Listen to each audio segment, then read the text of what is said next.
blood coming from his ear. And she just started screaming. Oh, God, help me. Oh, God, help me. She loved him endlessly. I mean, the sun setting rose with Corey. You could tell just by being around them that they were in love. But as the investigation into the crime unfolds, it becomes clear that this seemingly perfect couple harbored some deep and potentially deadly secrets. We all knew about the other woman, but 6 women? I was asked if I wanted to make some money. From our perspective, it was basically just greed and selfishness. I asked her, was it for business or pleasure? And her answer was? She was like, you decide. On one hand, he was a saint. On the other hand, he was the devil. We didn't know what to believe. It's still unbelievable, still a shock. I feel like all of this is really still unreal.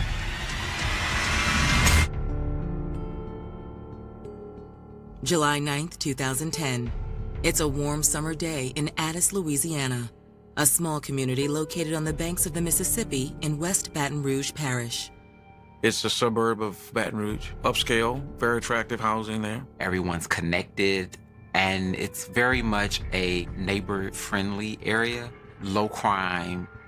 But the quiet, crime-free reputation of Addis is about to be tested in an unimaginable way. At approximately 12:45 p.m., 41-year-old mother of 2, Monique Kitts, returns home from work on her lunch break with her 2 children, 18-year-old Dory and 11-year-old Corey Jr. When we opened the door, we saw glass. There was glass shattered on the floor. And she said the first thing she thought was, I'll be damned. Corey done knocked my vase over. Corey is Monique's husband of 16 years. After calling out his name, Monique and her children head to the master bedroom. Corey? Yeah, Corey! When she got to the room, she saw he was in the bed.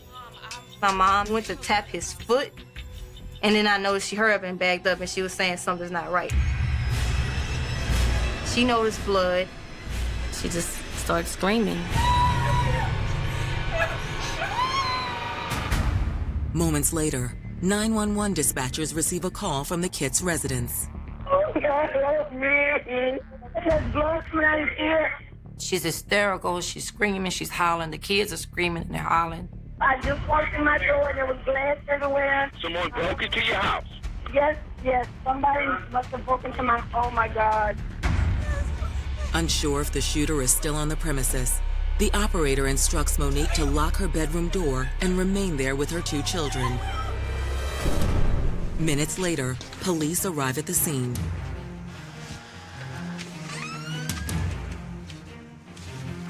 When we went through the door, guns were drawn. When you hear possible burglary in progress, you got to think, we got an armed suspect there? What are we looking at? Is it more than one? We slowly go through the whole residence. We each took an area. We wanted to make sure nobody was in there. Nothing was found. Children in the background, just like screaming and hollering. Maybe the person is still in the home or in the bedroom, because someone could still be there. Police department. When I first laid eyes upon Monique, Dory, and Corey Kitts Jr., they were up against the wall, facing the bed, and were screaming. It doesn't take long for investigators to realize precisely why Monique and her children are so upset. I noticed Corey Kitts on the bed, covered with blood. As I approached the body, I saw there was 3 bullet holes in his head. He was found killed and lying there in a pool of his own blood. As police begin clearing the crime scene, the Kitts family seems shell-shocked. For Monique and Corey Kitts, it's a horrific ending to what had been a seemingly all-American romance. Born in 1969, Monique Oubry grew up in an upper-middle-class home in Plaquemine, Louisiana. My mother has 5 children. All of us are spoiled, every last one. As you can probably imagine, Monique was spoiled also. She was just very well liked, and she got along with everybody. Monique's bright, vivacious personality made her a beloved classmate by the time she hit high school. She was always on the go, doing something. Like I said, she was always friendly, so she always had a lot of friends. After high school, Monique attended McNeese State University in nearby Lake Charles, where she majored in childhood education. She loves kids. She's always loved kids. She didn't want to teach at school. She wanted daycare. After college, Monique returned to Plaquemine to start working full-time at a supercenter. While retail wasn't Monique's dream job, the hard-working sales associate met another store employee who would change her life forever. His name was Corey Kitts. Miss Monique, how are you? I'm fine, Mr. Corey. How are you? I'm doing well. He would always come in the department where she was, clowning around, and they just became friends. Corey was a nice-looking guy. Like Monique, Corey grew up in Plaquemine and was also known for his outgoing personality. He had a big crush on her, and he was always doing sweet little things. He was so charismatic, and his personality and sense of humor actually won her over. It was like he swept her off her feet. Pretty soon, Monique and Corey were inseparable. She loved the ground he walked on. She loved Corey, and Corey loved Monique. That's how she felt about him. He was her world. You know, he was her heart. Within a few months, they moved in together. And not long after that, Monique broke some big news to her mother. I said, okay, what is it? Well, they had started staying together by this time. I'm gonna have a baby. I said, well, when you sleep with a man every night, those things happen. In November of 1991, Monique gave birth to their daughter, Dory. Soon after, the couple officially tied the knot.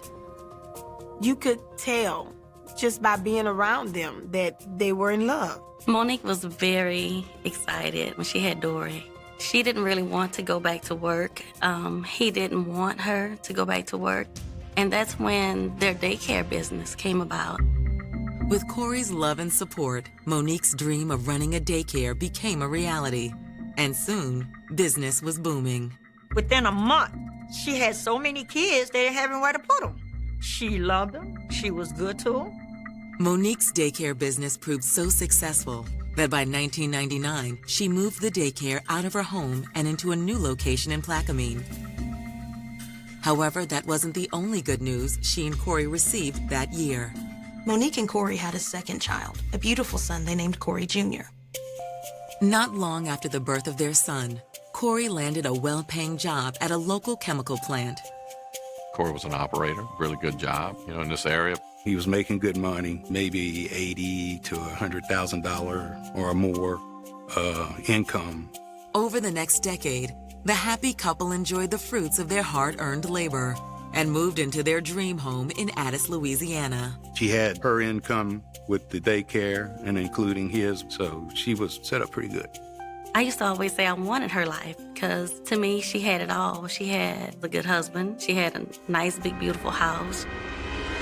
But on the afternoon of July 9th, 2010, Corey and Monique's dream life was ripped apart. Monique goes in and finds her husband dead. It's still unbelievable to me, still a shock. My daddy's not here. Corey was always happy-go-lucky. Who would do this? Why would somebody want to kill Corey? What investigators are about to discover will turn the case upside down and have folks in the quiet little town of Addis questioning everything they thought they knew about this picture-perfect couple. You start realizing something's not right. After 16 years of marriage, Monique Kitts and her husband Corey were living the good life in Addis, Louisiana.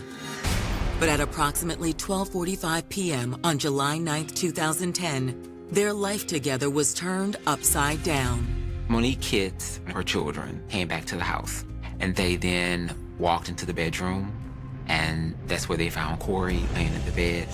Was unresponsive. He had been shot. As police work to secure the scene and console Monique and her children, word of the shooting reaches their family. I said, what happened? What happened? Somebody just shot Corey. I said, oh my God. By the time we got there, it was a circus. Monique was in a despondent attitude. And when she saw my mom, it was like she just broke down. With the family sequestered outside the house, investigators begin processing the crime scene. Mr. Kitts was shot 3 times. It looked like someone had got into the home and shot Mr. Kitts in his sleep. Next to Corey's body, investigators find 3 spent shell casings. So what do you got? spray 40 caliber casings. Given the condition of the kid's home, robbery seems a likely motive. Rest of the house pretty ransacked. Let's go check it out. The house had broken glass on the floor near the entrance door. And the furniture in the house, some of it was turned upside down. It looked like a break in it. But looks can be deceiving, especially once investigators conduct a more thorough search of the premises. It didn't take long to figure that there's no signs of forced entry, so now we got a problem. Nothing was stolen. They had money, they had a weapon, they had computers, they had flat screen TV, a number of things that were never touched.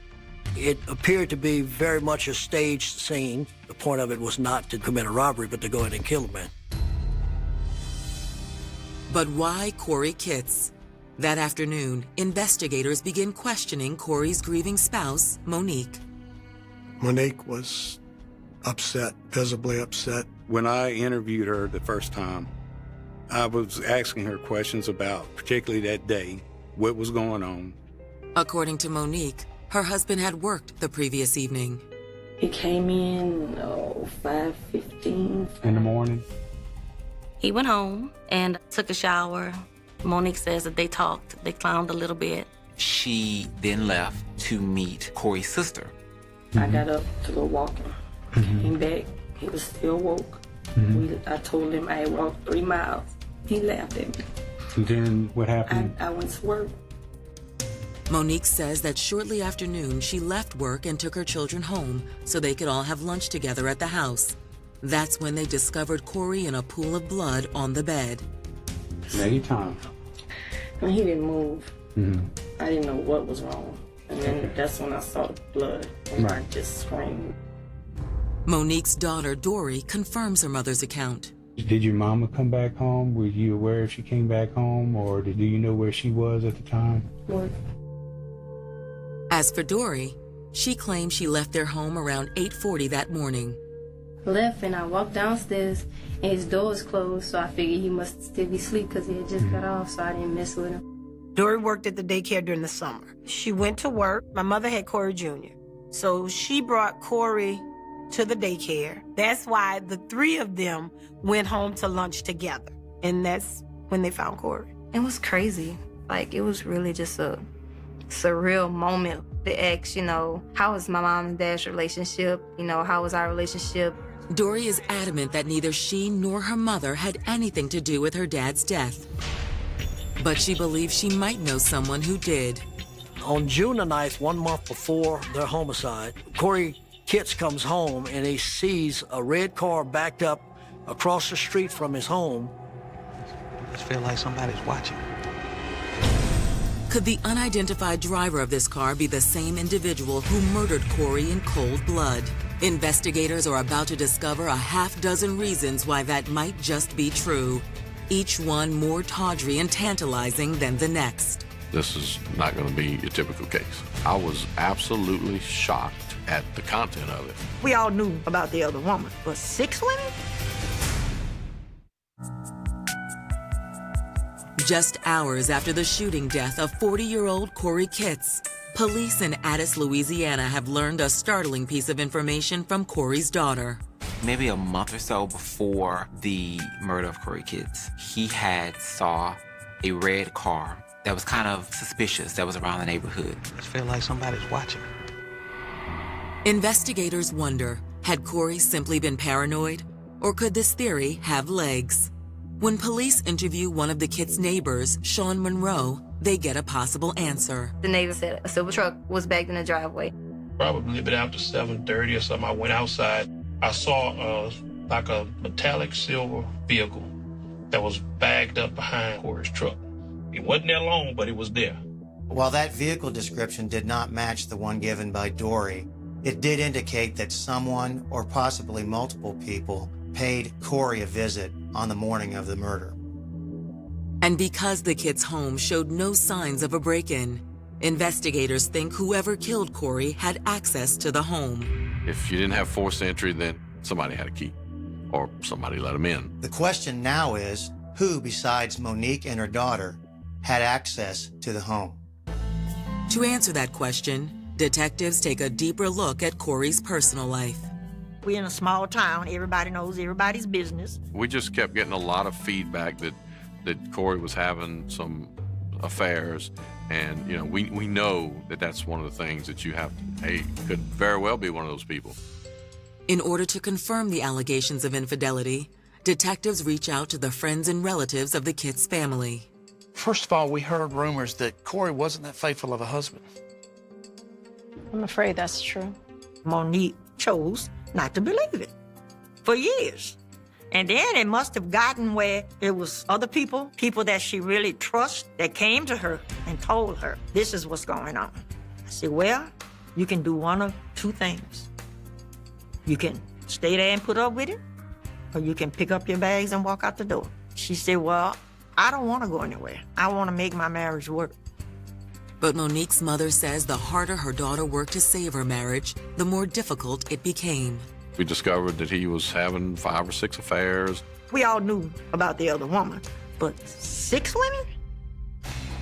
The revelation that Corey was carrying on not 1, but 6 affairs at the time of his death opens up a Pandora's box of possible killers. All these women were potential suspects because it could have been one of them was mad because they might have found out about another one. So now, guess what? You need to go figure out, you know, where were they at? Do they know anything about what's going on? What was the relationship about?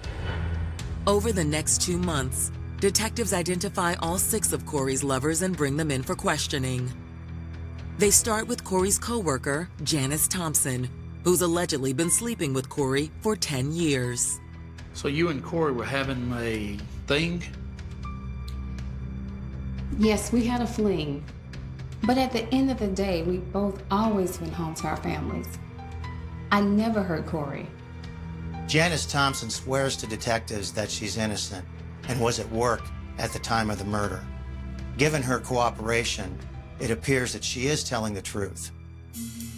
But even with Janice Thompson eliminated as a suspect, there are 5 more of Corey's paramours investigators need to question. Of course, the people that he may have had affairs with were viable suspects. Every one of them was looked into. It was determined that they had nothing to do with this murder. He did have extramarital affairs, but as a whole, nothing to indicate that they wanted murdered. But if these 6 women weren't involved, then who was? Police seized Corey's telephone records. Really, the records of the entire family. They did this in order to figure out any connections they may have overlooked.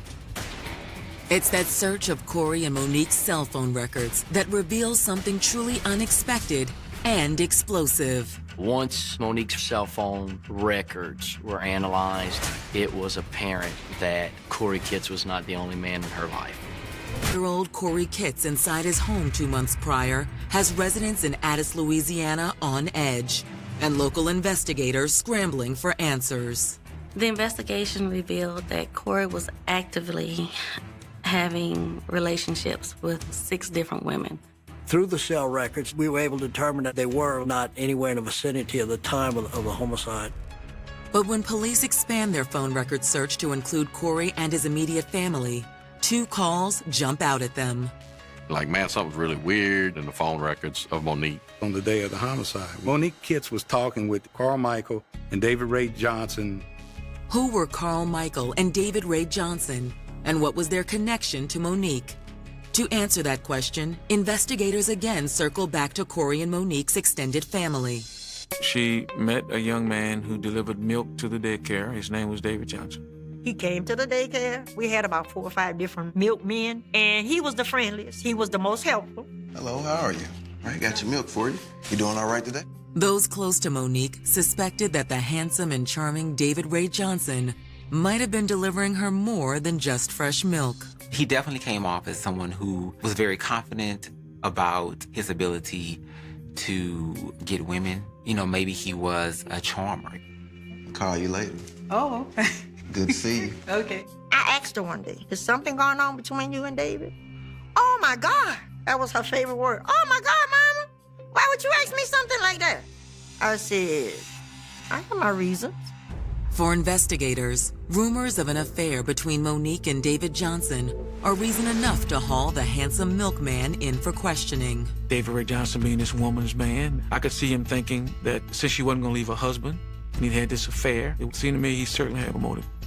Under questioning, David says he first met Monique in 2006. She was the owner. She was the one who paid me. I met her like that. David says he and Monique maintained a strictly professional relationship. That is until a few months later when Monique approached him after one of his deliveries. We kind of exchanged numbers, and I asked her, was it for business or pleasure? And her answer was? And she was like, you decide. I believe that's what she was longing for at the time, and that moved into a sexual relationship. She rented and leased an apartment for him so he'd have somewhere to stay, and allegedly so they would have some place to meet up and carry on their affair. She was texting, she was calling, she paid bills for David Ray Johnson during the course of their relationship, gave him money. She was having an affair with him, but she was helping him out, and she had the financial means to do so. I could see him thinking that if Corey was out of the way, he could get more out of her. He had a motive. But according to David Johnson, that simply wasn't the case. David admits he had talked to Monique the morning of the shooting, but claimed they had stopped seeing each other a few months before. He also claimed he was delivering milk the morning of the shooting. When did you find out that Corey Kitts was dead? When I ended my route. We knew David could not have possibly murdered Corey. We know where he was the entire time of the homicide. And while police decide to keep David Johnson on their radar, they shift their focus to the other man Monique appears to have called the morning of the murder, a man named Carl Michael Howard. The interesting thing here is that Monique didn't just call Carl Howard once or twice. In fact, they exchanged over 700 telephone calls in the months leading up to the day of the murder. David Ray Johnson and Carl Michael Howard were best friends. Monique had been doing David's taxes, and Carl Michael needed someone to do his taxes for him. And David introduced the two of them. Like David and Monique, Carl hailed from Baton Rouge, though he now called Atlanta, Georgia home. He was a technician at a cell phone company. Carl Howard worked for Verizon. He had an engineering degree in cell technology. They became very good friends over the years. He was just also a fun-loving person, very humorous, liked to crack jokes, loved to talk. Was Monique carrying on an affair with Carl Michael Howard as well as David Johnson? Monique's family doesn't think so, and they are convinced Carl is not violent. And if you be around him and you talk to him, he is so nice. He reminds you of a big teddy bear. I don't think he has a mean bone in his body. While Monique's family doesn't believe Carl had anything to do with Corey's death, investigators spot a red flag. Carl Howard made 4 trips to Louisiana from Atlanta, which we were able to track. He comes in April, then the very end of March, the 1st of April. He comes in June, he comes in July. In fact, phone records indicate Carl Michael Howard was in Baton Rouge on the day of the murder. Every time he would come, he would contact David Ray Johnson. He would contact Monique on every one of these trips. So they decide to bring Carl in for questioning, and they get right to the point. Did y'all have any kind of intimate affair, you and her? Shoot me straight. I mean, you know, if you did, you did. Oh, is that your little buddy? Not at all. Did you speak with Monique the day of the murder? Yeah, early that morning. What did y'all talk about? Nothing, just usual chit-chat. We know he was in Baton Rouge. He did not deny that, but he said he was with his sister. They had went to her house that morning, and he was out with her that whole day shopping for cakes for the birthday party for her daughter. Detectives intend to check out Carl's story, but before they release him, they learn something else. Carl Howard's vehicle was a red car. On June the 9th, 1 month before their homicide, Corey Kitts comes home and he sees a red car backed up across the street from his home. But perhaps the biggest red flag surrounding Carl Howard was the other phone call he made the day of the shooting.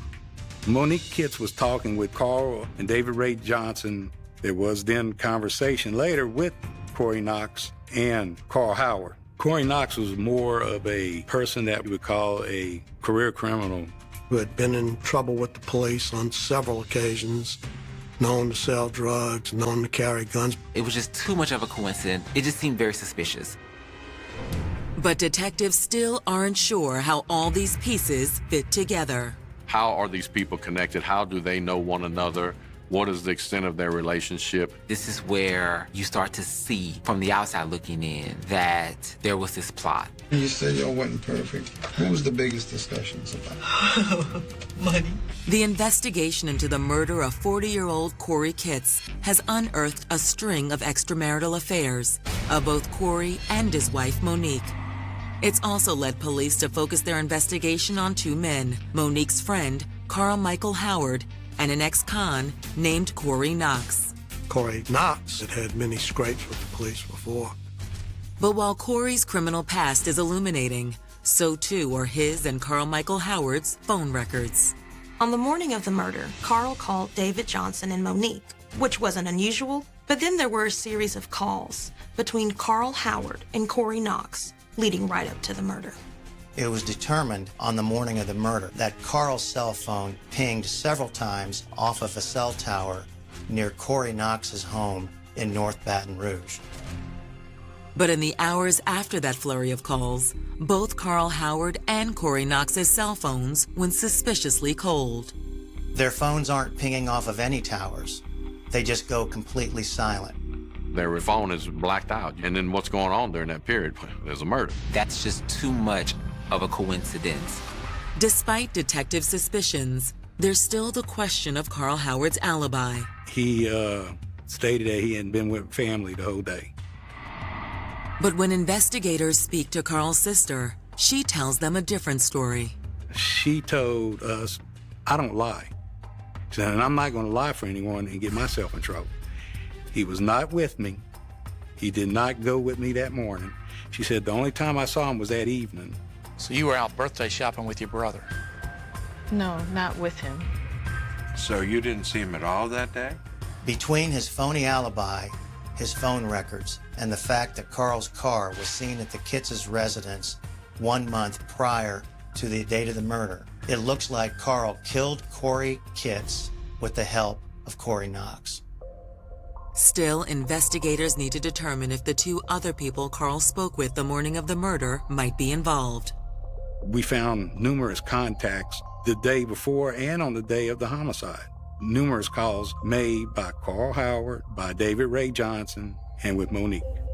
Of particular interest to detectives are the multiple calls and texts Monique made in the hours leading up to her husband's murder, nearly all of them to David Johnson and Carl Howard. She stays on that phone for approximately 19, 20 minutes, all the way while she's driving to Plaquemine from Addis on her way to work to a daycare. She arrives at a daycare about 8:05 in the morning. She hangs up the phone, I think, with David Ray Johnson, and she's still on that phone with Carl Howard for another 4 minutes. All that morning, you got talk between them. You got her talking with Carl Howard, with David Ray, and then everything stops after the murder. On October 14th, 2010, roughly 3 months after her husband was murdered, Monique Kitts is questioned for a second time. Investigators ask Monique to describe her relationship with Carl Howard and how often they spoke on the phone. Occasionally. Every now and then, maybe. How can you have 60-something calls in one day, one morning? That ain't limited contact. That's a lot of contact. Monique, look, you text them a lot. You talk to them a lot. The volume of calls and texts between Monique and Carl Howard isn't detectives' only point of contention.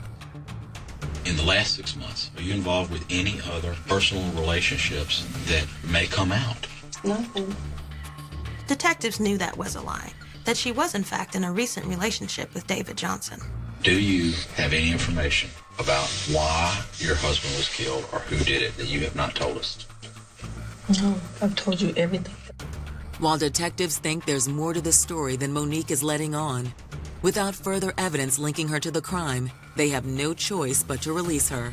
Monique does have an alibi. Police were looking for something more than just a string of cell phone records in order to connect her with the murder of her husband. Looking into their financial records, investigators determined the Kitts were barely keeping their heads above water, Monique in particular. She didn't have any money. Everybody thought her business was doing well, but you know, she was spending a lot of money. She was giving a lot of money to David, her boyfriend. In fact, the excess spending had driven the couple to the brink of financial ruin. Corey wanted to file bankruptcy, and they initiated the bankruptcy. As police dig deeper into Corey and Monique's finances, they stumble on what they think might be the real motive for the murder. Basically, what it boiled down to was life insurance. There was a large insurance policy he had on himself that was more than $500,000. Monique was the beneficiary of this policy, so if Corey were to die, it would kill 3 birds with 1 stone. It would put an end to financial problems, it would put an end to his cheating ways, and it would allow her to be with the man of her dreams, David Johnson. There was this conspiracy in that Monique was going to get the insurance money, and Carl Michael Howard went in and actually did the shooting. There was just one problem with that theory. They talked to David Johnson, he didn't know anything about it. They talked to Corey Knox, he didn't know anything about it. They talked to Carl Michael Howard, he didn't know anything about it. On March 5th, 2013, nearly 2.5 years after Corey Kitts was murdered, prosecutors in West Baton Rouge Parish present their findings to a grand jury. If the grand jury says there isn't sufficient evidence, then the case is thrown out. If the grand jury says there is sufficient evidence, then charges will be filed against Monique, David Johnson, Carl Howard, and Corey Knox.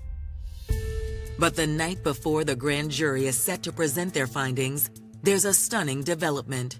We talking midnight before the next day, at 9 o'clock when they were going to meet, is when David Johnson comes in with a lawyer and basically says they did it because they admitted it to me. According to David, months after he and Monique began their affair, she began complaining about her husband on a regular basis. I remember her joking about it like I wish he was dead, like she started joking and saying it a lot. David says he didn't take Monique seriously until one day in 2007. Monique actually gave David Ray Johnson money to kill her husband. According to him, he got money from her, maybe $1,000, $2,000. Once she gave you the $2,000, what did you do with it? Kept it.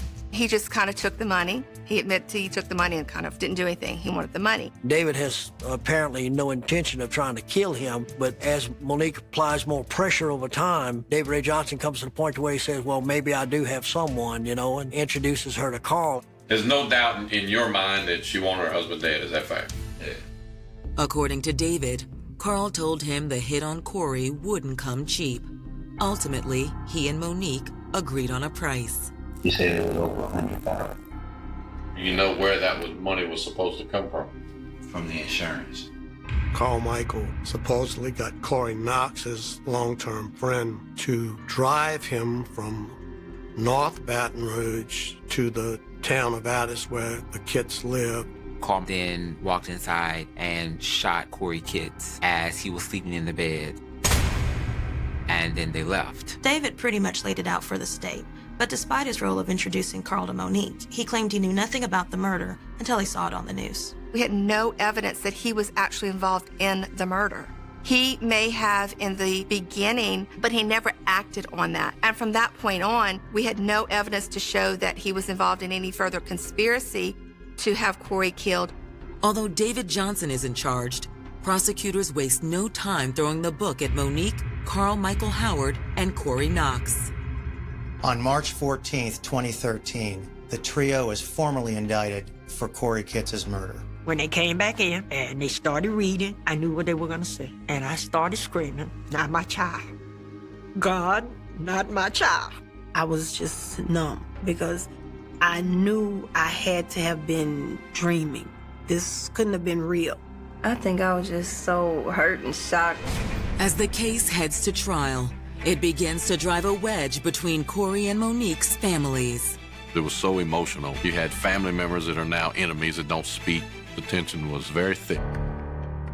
Nearly 3 years after Corey Kitts was shot dead in his home, authorities in West Baton Rouge Parish have made a trio of arrests in connection with this vicious crime.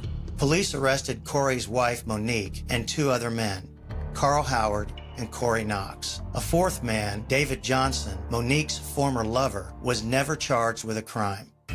A year and a half later, on October 20th, 2014, In the midst of jury selection for the trial of Monique and her co-conspirators, one more domino falls. Corey Knox's attorney came to us and said, "We have some information we would like to share with you." Corey Knox and his attorney were looking to cut a deal with prosecutors. When Corey and his attorney sit down with the prosecutors, he says that Carl Howard contacted him about a month before the crime. Well, I get a phone call, and I was asked if I wanted to make some money. Corey Knox was more of a person that was what you would call a career criminal as far as drugs and crime. He had that background, and I think that's what really got him. Corey claims he was interested in Carl's offer until his old friend laid out the details. When he told me, somebody wanted somebody dead, I was like, hell no. According to Corey, he never agreed to murder anyone, but he admits he did agree to something else the night before the murder. He asked me if I could get somebody a vehicle because his car was running hot and all of that. So Corey agrees to borrow his mother's car, and the next morning they meet at a fast food restaurant. Corey claims they drove to a house in West Baton Rouge. That car was a silver Dodge Durango, which matched the description of the vehicle seen in front of the Kitts' home on the day of the murder. Corey Knox said that they turned off their cell phones, which corroborated our cell phone records because we have a period of time where there's no cell activity whatsoever. Corey says after they arrived at the Kitts residence, Carl Howard exited the vehicle and entered the home through the back door. A few minutes later, he returned. Corey Knox said Carl Howard walks out, has like a bank envelope of $100 bills, takes a few off, hands it to Corey, and then he leaves. Despite the dubious timing of Corey Knox's statement, ultimately prosecutors choose to accept it at face value. Corey Knox didn't really have a dog in the hunt. He's just a dumb friend. The prosecution offered Corey Knox accessory after the fact in exchange for his testimony, which when you take into account his time served, he would go free after the trial. Following this 11th hour deal, Monique Kitts and Carl Howard's trial gets underway on October 27, 2014. The state's position was that Monique Kitts and Carl Howard had Corey killed for the money.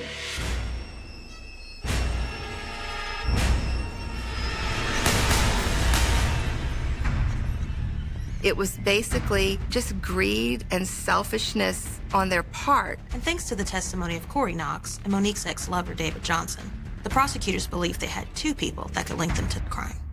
But defense attorneys strongly disagree with the state's version of events, as well as the testimony of their so-called star witnesses. You've got a case without corroboration. You have no eyewitnesses. And you have only statements of convicted felons, people known to be criminals, admitted liars, deceivers. The defense also raises the issue of Corey Kitts' infidelity and his long list of lovers. The police said they cleared all 6 of the women. But as far as any of these women's husbands, boyfriends, who would have been offended by this affair, nothing was done to my knowledge to clear any of those people. It is under this cloud of tabloid-style revelations that both sides rest their case. As the jury retires to deliberate, nobody is sure which way the case will go. The process was probably 6 hours when the jury would return the verdict. Monique Kitts, she was charged with principal to second-degree murder and conspiracy to commit second-degree murder. Same with Carl Howard.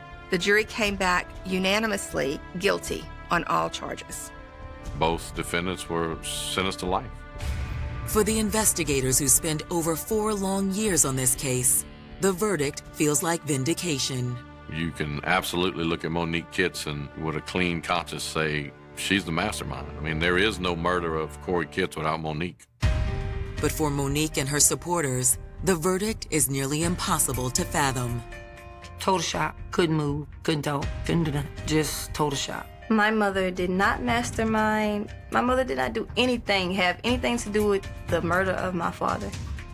While both sides remain as steadfast today as they did in 2014, there's no denying who paid the ultimate price in this story of betrayal, lovers, and lies. Corey Kitts did not deserve to die. Plain and simple. The blizzard of December 2001 did not merely coat the icy streets of Chicago in a suffocating layer of white. It buried a murder so grotesque, so meticulously planned, and so deeply connected to the highest corridors of Midwestern wealth that it would take 25 years, 3 generations of detectives, and a terrifying technological breakthrough to pull the truth out of the freezing shadows. On the Arctic night of December 18th, 2001, inside a magnificent 3-story brownstone nestled along the tree-lined avenues of Gold Coast, 34-year-old investigative accountant Marcus Sterling stepped into his private home office, poured a glass of bourbon, and prepared to transmit a set of encrypted financial ledgers to federal prosecutors. Outside, a howling gale swept off Lake Michigan, dropping visibility to 0 and dumping 14 inches of snow across the city, deadening all sound, freezing public transportation, and turning the alleyways into a labyrinth of white silence. Inside the mansion, the security system was armed, the heavy oak doors were deadbolt from the interior, and a roaring fire crackled in the hearth.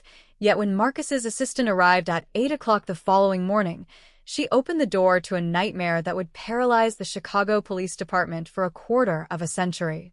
Marcus Sterling was found slumped over his polished mahogany desk, his body severed at the torso with surgical precision, his hands folded neatly across a blank sheet of paper, and his throat cut from ear to ear with a blade so sharp it had sliced clean through his vocal cords without leaving a single trace of jagged flesh.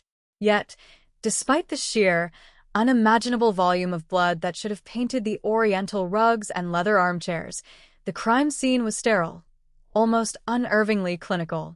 The killer had used industrial-grade plastic sheeting to cover every square inch of the floorboards, wiped down every doorknob with isopropyl alcohol, and left behind a scene so devoid of physical prints that seasoned homicide investigators standing in that freezing room felt an icy chill that had nothing to do with the winter draft blowing through the cracked stained glass window.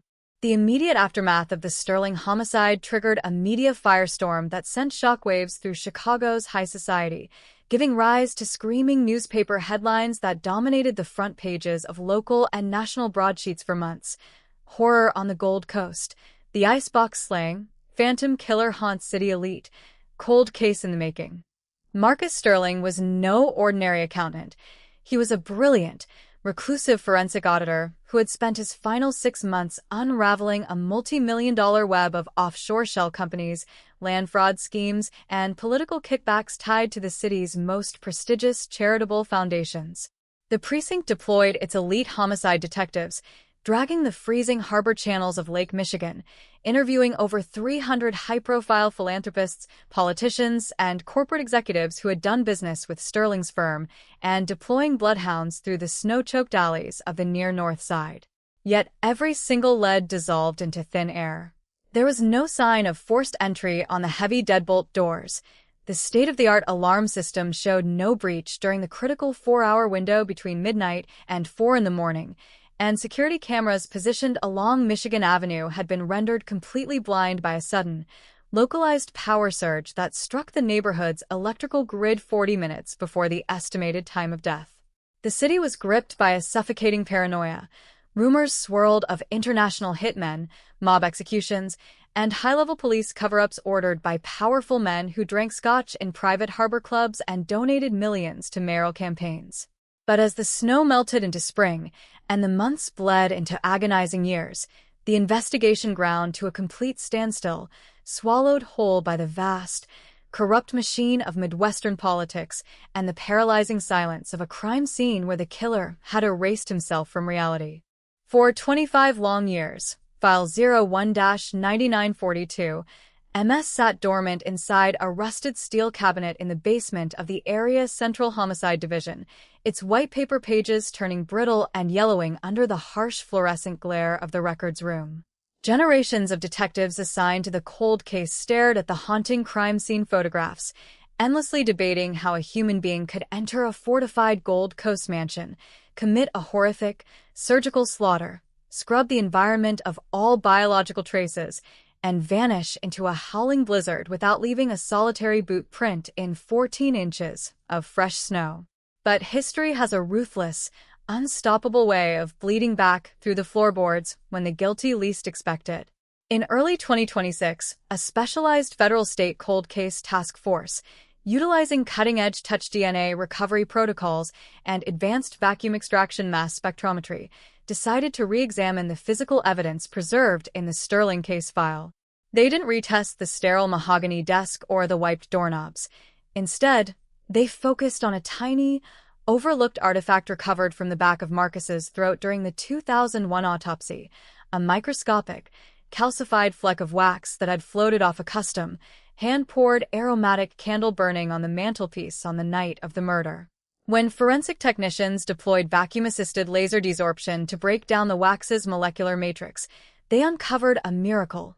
Trapped deep inside the hardened wax was a single, uncorrupted skin cell carrying a complete male genomic profile, a microscopic piece of biological fallout shed by the killer as he leaned over the fireplace to extinguish the flame before slipping out into the freezing night. When the State Crime Laboratory uploaded the newly extracted DNA profile into national public genealogy databases and federal law enforcement registries, the automated system did not match the code to a career criminal, a mob enforcer, or a street-level burglar. The system triggered an explosive, red flag alert that sent shockwaves through the highest levels of the Department of Justice. The DNA extracted from the 2001 crime scene belonged to 82-year-old Harrison Vance, one of Chicago's most revered billionaires, a world-renowned philanthropist, real estate mogul, and former presidential advisor whose name was proudly carved into the marble facades of hospitals, university libraries, and art museums across the United States. Harrison Vance was the undisputed patriarch of Chicago high society, a man who had spent 5 decades cultivating an image of saintly benevolence while quietly operating a predatory financial empire that swallowed competitors whole. The revelation sent immediate, terrifying shockwaves through the law enforcement establishment, exposing a mind-bending, grotesque reality. The saintly philanthropist who had personally donated $2 million to Marcus Sterling's memorial fund in 2002 and who had stood beside the grieving family at the funeral wiping away tears, was the very same monster who had put on surgical gloves, walked into that Gold Coast mansion with a butcher's blade, and severed Marcus Sterling's body in two to hide a billion-dollar fraud. The covert surveillance operation launched against Harrison Vance in the summer of 2026 was a masterclass in high-stakes federal espionage. Knowing that Vance possessed the wealth and connections to buy private security armies, flee to non-extradition nations on private jets, or pull political strings to quash indictments, a specialized team of federal marshals and homicide detectives placed a sprawling, heavily guarded estate in Lake Forest under 24-hour satellite and electronic monitoring to confirm the 2001 DNA match beyond any possible legal challenge. Undercover agents tracked Vance to an exclusive, invitation-only charity gala at a hotel along the Chicago riverfront. An operative disguised as a banquet waiter managed to recover a crystal champagne flute handled by Vance, sealing it in a sterile specimen bag within seconds of the billionaire leaving the VIP lounge. When the forensic laboratory cross-referenced the saliva on the rim of the glass with a skin cell trapped inside the 2001 fireplace wax, the result was a terrifying, mathematical absolute, a 100% genetic match. The saint of Chicago society was an unhinged, cold-blooded murderer who had spent 25 years hiding behind marble monuments and high society galas while the blood of a young accountant remained permanently stained beneath his manicured fingernails. The arrest of Harrison Vance on a humid August morning in 2026 was a sensational, jaw-dropping event that gripped the entire nation. A fleet of black federal SUVs smashed through the iron gates of his Lake Forest estate, federal agents and state troopers swarming the manicured lawns with automatic weapons drawn as news helicopters hovered overhead, broadcasting the raid live to millions of stunned viewers across the globe. The 82-year-old billionaire, clad in a silk bathrobe, offered no physical resistance as heavy iron handcuffs clicked around his wrists, his pale blue eyes reflecting a cold, icy arrogance that sent shivers down the spines of the arresting officers.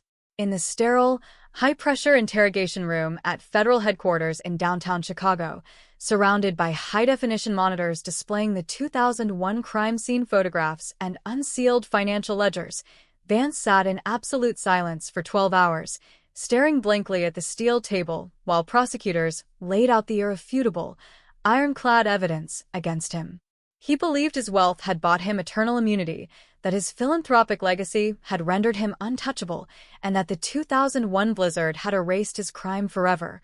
But he had failed to realize that modern science does not respect net worth, and that a single microscopic cell trapped in a drop of candle wax could pull a billionaire down into a maximum security prison cell. As the news of Vance's indictment reverberated across the globe, the terrifying, hidden details of the 2001 conspiracy began to spill out through unsealed federal indictments and confessions from terrified former associates who finally felt safe enough to break their silence. In the late 1990s, Harrison Vance's vast real estate conglomerate had suffered catastrophic, hidden losses due to illegal offshore gambling, bets, and fraudulent land valuations. To cover the massive hole in his balance sheet, Vance had systematically siphoned over $800 million from his own charitable foundations, money intended for children's hospitals, cancer research, and public housing initiatives.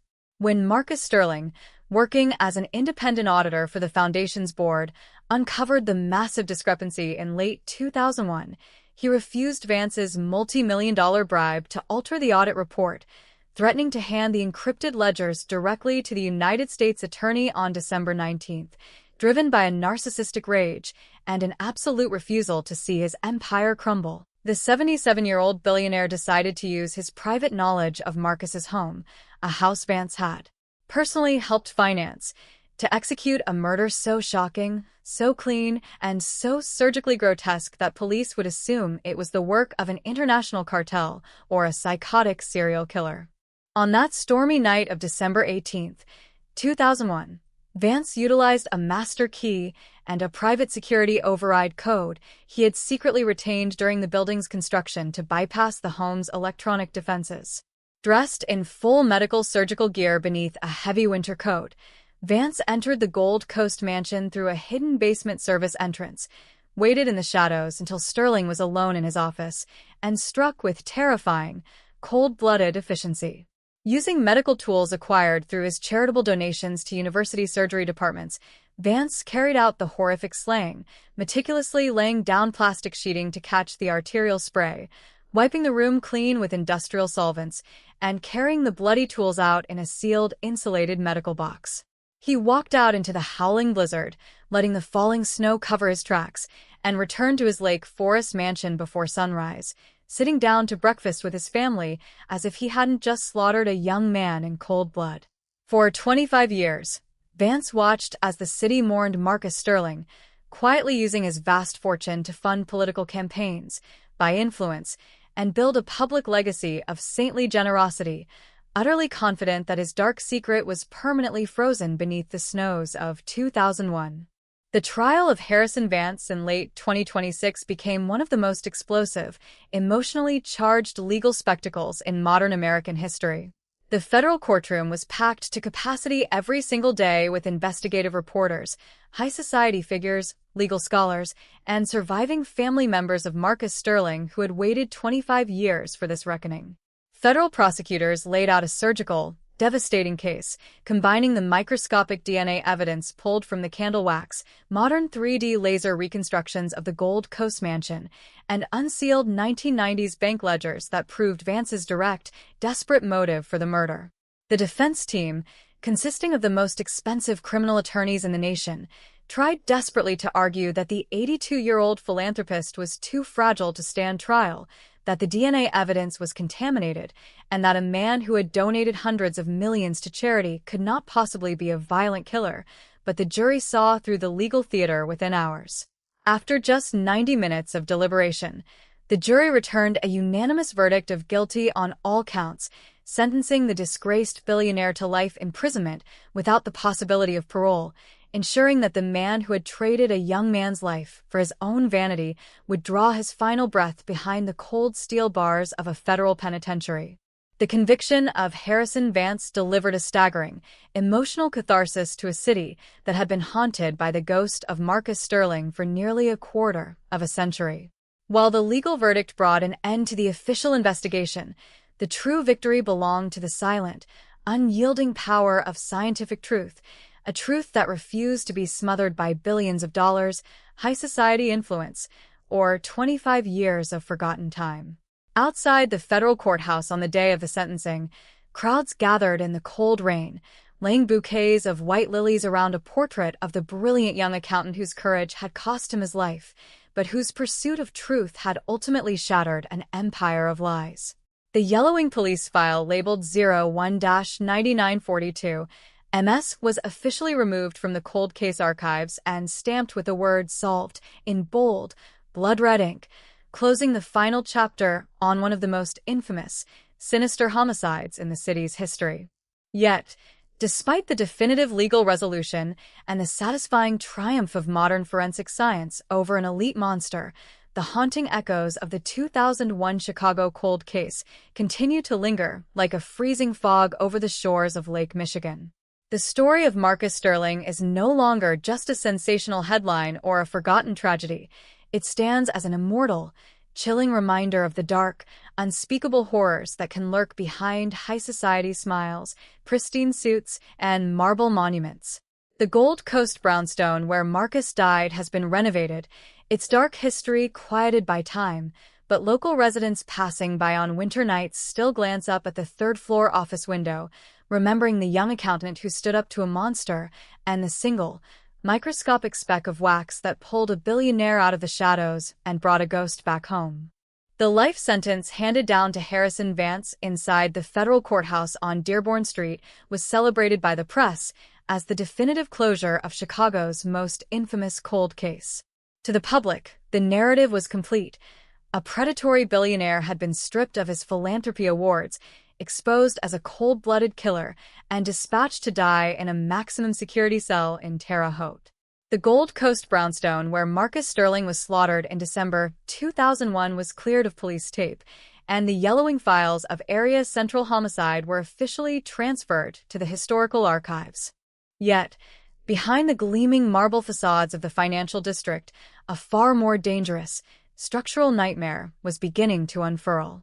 The microscopic skin cell pulled from the custom fireplace wax had identified Marcus's physical killer, but the unsealing of Vance's private estate records during federal asset forfeiture proceedings revealed a terrifying reality that the original 2001 investigation had barely touched. In a climate-controlled subterranean vault beneath Vance's private estate in Lake Forest, federal marshals uncovered a set of encrypted optical storage disks alongside a leather-bound operational ledger stamped with the seal of a defunct offshore holding firm, Apex Global Maritime. These were not merely records of stolen charitable funds or real estate tax fraud. They were the master operational blueprints for a vast, international racketeering network that had operated with impunity since 1988, a network that involved 7 prominent Midwestern industrial families, 3 former federal judges, and a cabal of high-ranking municipal officials. This syndicate had systematically used arson, municipal land expropriation, and staged corporate bankruptcies to seize prime industrial waterfront property along the Great Lakes, laundering over $2 billion through private equity funds and offshore accounts in Liechtenstein and the Cayman Islands. The most chilling revelation inside the ledger was a series of encrypted entries written in Vance's private shorthand during the first week of December 2001. The entries proved that Marcus Sterling had not merely stumbled upon an isolated $800 million embezzlement scheme within Vance's charitable foundations.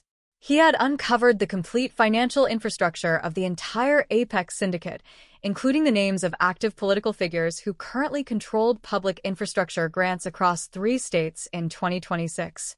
Furthermore, a specific entry dated December 17, 2001, the night before Marcus was murdered, contained a detail that sent a cold shockwave through the federal task force. Vance had written, S. Neutralized at Gold Coast. Primary drive seized, but secondary optical backup missing. Inform V.M. that the master key remains in play. The realization hit the lead cold case investigator, Detective Inspector Thomas Vance Cross, no relation to the defendant, though his shared surname had been a point of dark irony throughout the trial, with the force of a physical blow.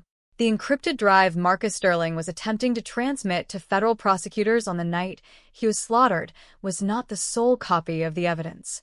a secondary, unencrypted physical hard drive containing the recorded wiretaps, offshore bank routing numbers, and signed bribery receipts of the entire Apex syndicate, had been hidden by Marcus before he was ambushed in his office. For 25 years, that master drive had sat undisturbed in an unknown location, holding the explosive power to bring down some of the most influential political and corporate dynasties in North America. The quiet search for the missing secondary drive began not under the glaring lights of media attention, but in the absolute secrecy of an interagency federal corruption task force operating out of a windowless basement in the Everett McKinley Dirksen United States Courthouse. Inspector Vance Cross knew that the moment word leaked about the existence of the master key, the surviving beneficiaries of the Apex syndicate would mobilize their vast legal, political, and private security resources to locate the drive, destroy the evidence, and eliminate anyone searching for it. The primary clue lay in the initials scribbled in Vance's private shorthand, Inform V.M. Through extensive cross-referencing of historical corporate filings, campaign donor registries, and state transport manifests from the late 1990s, the task force identified V.M. as Victor Mercer, a former state senator and industrial logistics tycoon who had retired from public office in 2008 to build a vast private defense contracting firm headquartered along the riverfront in Milwaukee. Mercer had passed away in 2018, leaving his industrial empire to his daughter, Victoria Mercer, a ruthless, highly connected corporate attorney who sat on the board of several major Midwestern infrastructure banks and transport authorities. The task force realized that Victoria Mercer was not merely managing an inherited industrial fortune. She was actively operating the shadow syndicate her father and Harrison Vance had established decades prior. If Marcus Sterling's secondary drive was recovered and verified by federal digital forensic teams, the corporate charters and land deeds of over 50 major commercial properties across Illinois, Wisconsin, and Indiana would be declared fruits of an ongoing criminal enterprise, subject to immediate federal seizure and triggering the catastrophic collapse of the Mercer conglomerate. While Inspector Vance Cross quietly re-examined the original 2001 physical evidence boxes from Marcus's Gold Coast brownstone, a subtle, highly sophisticated surveillance operation was initiated against the task force itself. Encrypted digital pings began hitting the federal cold case unit's private servers from untraceable satellite proxies. Vance Cross's personal vehicle was tagged with a high-frequency tracking device, and a former crime scene technician who had assisted in the original 2001 evidence preservation reported a series of covert late-night break-ins at his suburban home. The phantoms of 2001 were no longer confined to yellowed paper files and archived autopsy photos. The individuals who held the wealth generated by Marcus Sterling's murder were alive, powerful, and watching every step the police took toward the missing drive. The breakthrough in locating Marcus's hidden secondary drive came from a source so obscure that previous investigators had dismissed it as an irrelevant piece of personal clutter. Among the personal effects recovered from Marcus's brownstone in December 2001 was a set of 4 vintage brass keychains, each stamped with an alphanumeric code and a geometric symbol. 3 of the keys belonged to his home office, his safe deposit box at a local Loop bank, and his family's summer cottage in Michigan. The 4th key, a heavy, antique brass mortise key stamped with the code B14, had never matched any lock found in his residence, vehicle, or accounting firm. In late 2026, a specialized federal archivist reanalyzing Marcus's personal financial correspondence discovered a series of cash receipts from a long-defunct, high-security safety vault facility located beneath the historic, abandoned Central Cold Storage building in the Fulton Market District, a riverfront industrial complex that had been slated for massive commercial redevelopment in late 2026. The facility, constructed in the 1920s to store high-value food commodities and private estate documents, utilized subterranean, temperature-controlled concrete vaults dug 40 feet directly into the bedrock beneath the Chicago River. When the Fulton Market District was gentrified into a tech and culinary hub, the subterranean bedrock vaults were not destroyed. They were sealed behind reinforced blast doors, preserved as structural foundation piers beneath modern glass office towers. Access to these deep vaults was restricted to a single maintenance access hatch located inside a locked utility basement beneath Building 4, a property that, by dark coincidence, was currently owned and managed by a commercial subsidiary of the Mercer conglomerate.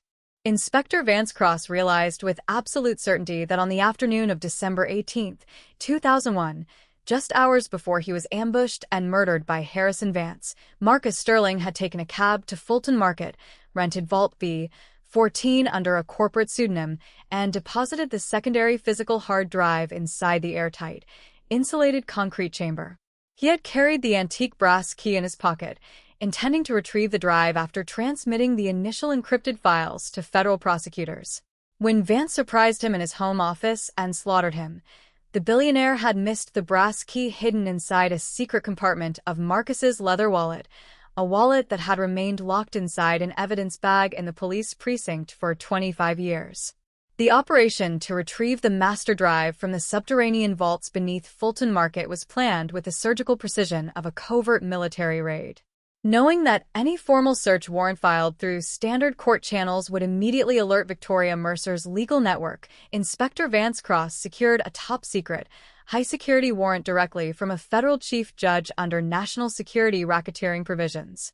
Using hydraulic diamond-tipped cutters, the tactical team bypassed the modern utility door and descended into the damp, cavernous subterranean spaces beneath the former cold storage complex. The air inside the bedrock cellars was freezing, thick with a sharp, industrial smell of wet concrete, ancient brine, and stagnant water. The high-intensity halogen beams of the investigators swept across long corridors of hand-carved stone walls, illuminating rusted iron vault doors that had sat locked and untouched since the mid-20th century. At the far end of the lowest corridor, set deep into the solid granite bedrock beneath the riverbed, stood Vault B14. The heavy iron door was caked in a thick layer of orange rust, but its original brass lock face remained pristine. Inspector Vance Cross stepped forward, holding the vintage brass key recovered from Marcus's wallet half a century of technology later.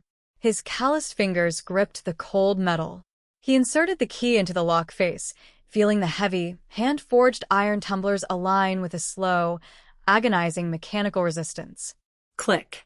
The heavy interlock disengaged with a deep, echoing thud that resonated through the subterranean chamber.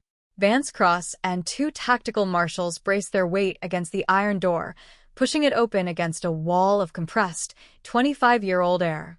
Inside Vault B14, resting on a raised concrete shelf beneath an insulated, military-grade Pelican case designed to protect electronics from moisture and magnetic pulse damage, lay the secondary physical drive, labeled in Marcus's neat, precise handwriting, Apex Global, Master Ledgers and Wiretaps, December 2001. Before the recovery team could secure the Pelican case, the heavy silence of the subterranean vault was shattered by a violent, muffled explosion from the main access corridor above. The high-powered halogen lights set up by the federal team flickered and died, plunging the bedrock chamber into pitch-black darkness, illuminated only by the red emergency tactical lights attached to the officers' vests. Through the smoke and concrete dust filling the corridor, a six-man tactical assault team clad in unmarked gray winter uniforms and wearing high-end night vision optics advanced into the cellar floor. They were not common street criminals. They were elite, international private security contractors hired by the Mercer conglomerate's Private Protection Division, men who had been alerted by covert electronic pressure sensors built into the building's structural piers. Automatic gunfire echoed deafeningly through the narrow stone tunnels, ricocheting wildly off the hand-carved bedrock walls and sending showers of sparks and sharp concrete splinters flying through the freezing air. The federal marshals returned fire, taking cover behind the rusted iron door frames of neighboring vaults as smoke and the choking smell of cordite filled the stagnant room. "Secure the drive. Get the case out," Vance Cross shouted over the deafening clatter of automatic weapons fire, shoving the Pelican case into a reinforced, blast-proof evidence bag and slinging it across his chest. Realizing that the primary stairwell access had been compromised by the contractor's breaching charges, Vance Cross led the two forensic engineers and one remaining tactical officer through a narrow, damp drainage tunnel that ran beneath the cellar floor, an old 19th century storm outlet that emptied out onto the concrete bank of the Chicago River, 300 yards north of the main building. Crawling through the dark, freezing drainage pipe with icy river water washing over their boots, the small team emerged onto the slippery, snow-covered rocks at the edge of the river. The freezing sleet was coming down in long, blinding sheets, mixing with the fog to obscure the city skyline. A federal law enforcement launch, running silent under dark hole protocols, glided out of the mist, its searchlights snapping on to illuminate the riverbank as tactical officers pulled Vance Cross and the evidence bag aboard. Behind them, on the street level of Fulton Market, the sudden arrival of 12 flashing federal cruisers and an armored tactical response vehicle brought an abrupt, violent end to the contractor's ambush. 5 of the private mercenaries were taken into custody on the pavement, while their encrypted satellite communications gear was seized on the spot, yielding direct audio links to the executive office of Victoria Mercer. By 8 a.m. the following morning, the high-security cyberforensics laboratory at federal headquarters in the Loop was locked down under armed guard.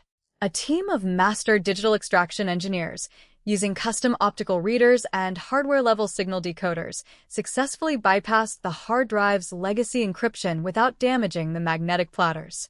The data was astonishingly intact.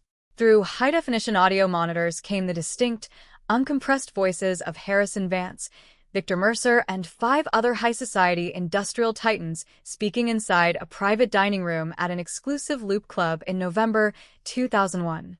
In the recordings, the syndicate leaders were heard explicitly directing the illegal diversion of state transport grants, authorizing arson attacks on non-compliant commercial properties in the West Loop, and organizing the systematic bribery of municipal judges. But the most devastating section of the recording occurred during the final 12 minutes of the master tape.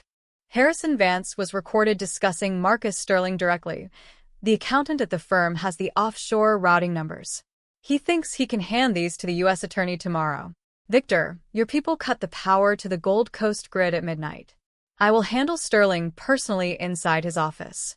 I don't care how much plastic sheeting it takes, as long as that audit never sees the light of day. The port transfer goes through on Wednesday. The master drive provided the missing, irrefutable link that transformed the 2001 cold case from a single billionaire's murder conviction into an unshakable, top-level corporate and state racketeering prosecution. At 11:30 a.m., federal marshals executed a sweeping series of high-profile arrest warrants across Illinois and Wisconsin. Victoria Mercer was taken into custody at her executive suite overlooking the Chicago River, while simultaneous raids were carried out on 6 corporate headquarters, seizing 25 years of financial ledgers, offshore accounts, and fraudulent land deeds linked to the Apex Syndicate. The news broke across international networks with the sudden, violent force of a thunderclap. The media headlines shifted from stories of an old Gold Coast murder to explosive reports of the largest corporate land fraud, corruption, and conspiracy bust in Midwestern history. The accountant's final revenge. Mercer Empire collapses. 2001. Hard drive dismantles billion-dollar syndicate. 6 months later, the United States Congress passed the Marcus Sterling Financial Transparency Act, a landmark piece of federal legislation that permanently closed the offshore corporate loopholes used by the Apex Syndicate, placing the seized riverfront properties into a public land trust managed for public parks, municipal infrastructure, and low-income housing initiatives. The vast, stolen fortune that had been built on the cold-blooded slaughter of a 34-year-old investigative accountant was systematically dismantled, its billions redistributed to compensate the victims of the syndicate's land fraud schemes and to fund federal cold case forensic research across the nation.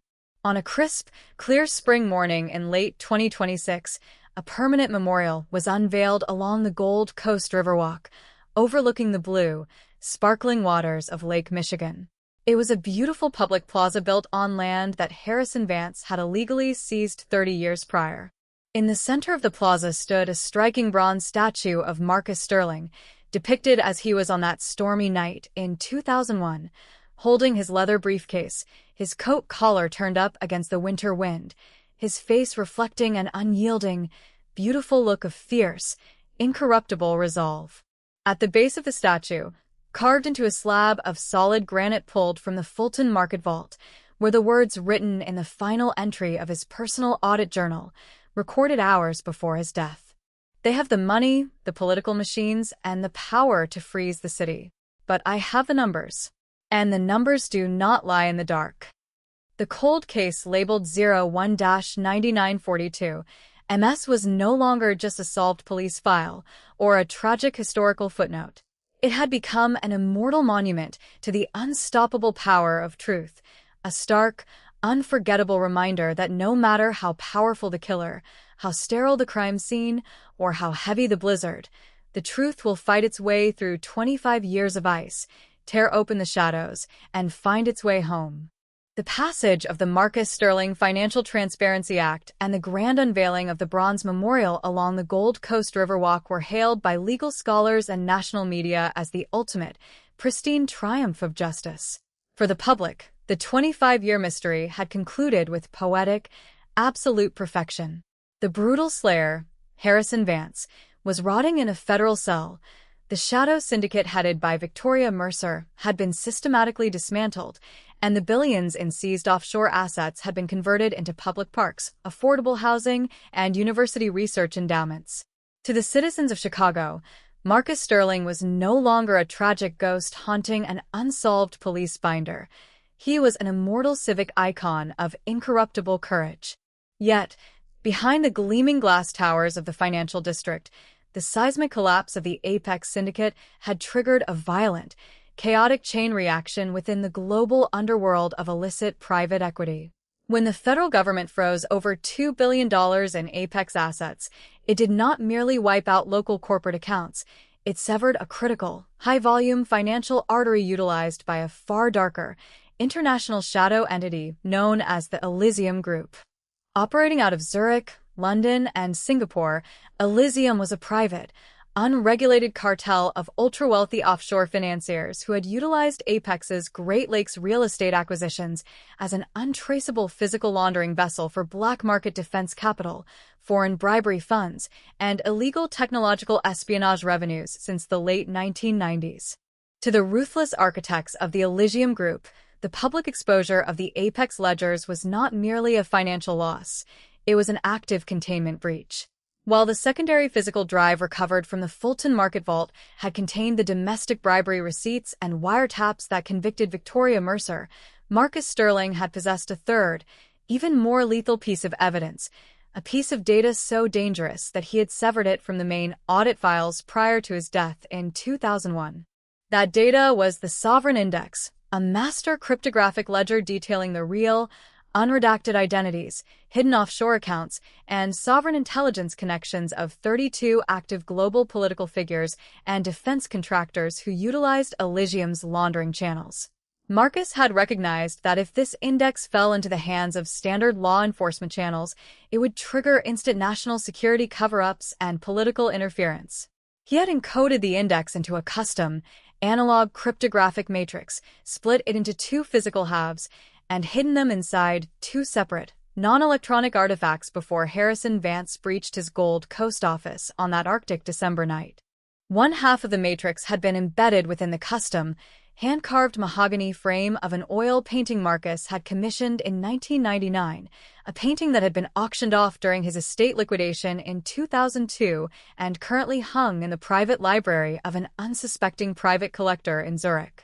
The second half, the physical key required to decode the matrix, had been hidden inside a vintage 19th-century mechanical pocket watch Marcus always carried, a watch that had been logged into the police evidence vault in 2001, overlooked by crime scene technicians, and subsequently returned to Marcus's surviving younger sister, Elena Sterling, after the trial in 2026. The crisis erupted in early 2027 when an automated, deep web monitoring system deployed by federal cyber intelligence flagged a series of high-frequency satellite pings targeting Elena Sterling's personal digital devices. Simultaneously, a team of elite, highly trained private military contractors operating under the cover of a Zurich-based corporate intelligence firm crossed into the United States using fraudulent diplomatic credentials. Their objective was cold, surgical, and absolute: recover the mechanical pocket watch from Elena, assassinate her to eliminate the bloodline, track down the oil painting in Zurich, and permanently erase the sovereign index before it could be weaponized against the global cartel. The storm that hit the North Shore of Chicago on the night of January 12, 2027, was a bitter, howling blizzard that mirrored the Arctic gale of December 2001. Gale force winds whipped off Lake Michigan, piling ice blocks along the shoreline and turning the quiet, suburban streets of Evanston into a frozen, white void. Inside her modest, two-story Craftsman home 3 blocks from the lakefront, 45-year-old Elena Sterling sat in her living room, a warm mug of tea resting on the side table, holding her late brother's vintage mechanical pocket watch. The watch was a heavy, silver-cased 1890s Patek Philippe, its surface polished smooth by decades of handling. Elena had kept it on her mantelpiece since the conclusion of Harrison Vance's trial, viewing it as a tangible, sacred connection to the brilliant brother she had mourned for a quarter of a century. She was completely unaware that deep inside the watch's internal balance spring mechanism, microscopic laser etchings applied by Marcus in 2001 held the mathematical key to dismantling a multi-billion-dollar international syndicate. Outside, moving through the knee-deep snow with terrifying, silent precision, for tactical operatives clad in snow camo winter gear and wearing advanced thermal night vision optics breached the perimeter fence of Elena's property. They had disabled the neighborhood's localized cellular tower using an electronic jammer, cutting off all emergency communications, while a secondary operative positioned on the roof of a neighboring garage raised a suppressed sniper rifle, targeting the living room window. However, the Elysium Group had failed to account for a critical, unyielded variable. Detective Inspector Thomas Vance Cross had never truly taken his eyes off the Sterling family. Recognizing that the destruction of the Apex Syndicate would inevitably attract high-level international predators seeking to secure loose ends, Vance Cross had maintained an off-grid, covert protection detail around Elena's home, staffed by a small team of trusted, retired federal marshals who operated completely outside official police radio channels. Inside an unmarked, insulated van parked 200 yards down the snow-choked street, Vance Cross watched as thermal surveillance monitors flash bright red as the contractors crossed the snow-covered lawn. Tactical breach imminent. Movin' now. Vance Cross barked into his encrypted radio, drawing his sidearm and charging out of the van into the howling blizzard, flanked by 2 armed federal marshals. The quiet of the suburban neighborhood erupted into sudden, violent chaos. Just as the lead contractor used a hydraulic glass cutter to breach Elena's back patio door, Vance Cross and his marshals flanked the rear yard, opening fire through the blinding snow. Suppressed rounds slammed into the contractor's body armor, throwing him backward onto the frozen deck as snow and glass shattered through the night air. Inside the house, Elena gasped in terror, dropping the silver pocket watch onto the hardwood floor as the living room window shattered inward from a sniper round that buried itself deep into the plaster wall above her head. Elena! Down on the floor, Vance Cross screamed, kicking open the side kitchen door and lunging across the room to tackle her behind a heavy, solid oak dining table just as a second burst of automatic fire chewed through the front door frame. The room was bathed in the strobing red lights of flashbang grenades as the remaining 3 contractors pushed into the house, their suppressed weapons spitting deadly bursts of fire into the dark. Vance Cross returned fire from behind the dining table, his rounds striking the chest plate of an advancing operative, forcing the shooter to retreat toward the hallway. Realizing that the house was being surrounded and that the electronic jammer prevented calling for local police reinforcements, Vance Cross grabbed the silver pocket watch off the floor, shoved it into his tactical vest, and pulled Elena toward the basement stairs. "They aren't after you, Elena. They're after Marcus's watch," Vance Cross yelled over the deafening noise of shattering wood and gunfire. "We have to move through the utility tunnel." The Craftsman house, built in the early 1920s, possessed an old coal chute tunnel that connected the basement to an exterior storm cellar beneath the detached garage. Sliding through the narrow, concrete chute into the freezing dark of the storm cellar, Vance Cross and Elena emerged into the alleyway behind the property, just as the contractors detonated an incendiary charge inside the house, setting the structure ablaze to destroy evidence. Kicking open the storm cellar door, Vance Cross led Elena through the blinding snowstorm toward an off-grid, four-wheel drive tactical vehicle hidden inside an abandoned alley garage. Firing 2 final shots to suppress an operative pursuing them down the alley, Vance Cross slammed the vehicle into gear, the heavy tires tearing through the 14-inch snowdrifts as they sped away into the white void of the blizzard, leaving the burning house and the disoriented strike team behind. By 4 a.m., the tactical vehicle pulled into a secure, underground federal bunker beneath the United States Coast Guard station at Wilmette Harbor, 3 miles north of Evanston. Lake Michigan was roaring against the concrete pier, sending plumes of freezing spray high into the dark sky, while state troopers and federal marshals established an impenetrable security perimeter around the station. Inside the subterranean briefing room, illuminated by intense halogen lamps, a team of federal cyberforensic analysts and cryptographers stood waiting. Vance Cross carefully placed the silver Patek Philippe pocket watch onto a velvet felt pad beneath a high-magnification digital electron microscope. As the specialized lens zoomed in on the watch's internal movement, the cryptographers let out a collective, breath-catching gasp. Etched onto the microscopic, hair-thin steel coils of the balance spring, using a precision diamond-scribe tool Marcus Sterling had secretly acquired in 2000, was a series of hyperdense, alphanumeric mathematical formulas and private server routing keys. "It's a 2-factor cryptographic key," the lead federal cryptographer whispered in absolute awe, tapping his keyboard to project the magnified image onto the wall monitors. Marcus didn't just record the account numbers. He built an automated logic bomb linked to an off-ledger cloud server in Zurich. This key unlocks the second half of the matrix hidden inside the oil painting. "Where's the painting?" Vance Cross demanded, leaning over the console, his face wet with melted snow, his eyes blazing with intense focus. It was purchased at a private estate auction in 2002 by the Van Houten Art Foundation in Zurich, a federal intelligence liaison answered, pulling up satellite imagery of a heavily fortified, stone castle estate overlooking Lake Zurich. The foundation is a front for the senior director of the Elysium Group, an 84-year-old former Swiss banker named Baron Conrad van Houten. Vance Cross looked at Elena, who sat wrapped in a wool blanket, staring at the magnified image of her brother's handwriting projected on the wall. She looked at the detective, her eyes clear, courageous, and completely free of fear. "Marcus didn't leave this watch for me as a keepsake, detective," Elena said softly, her voice carrying an unshakable, profound strength. "He left it as a weapon. He knew that one day, the men who ordered his death would come out of the shadows.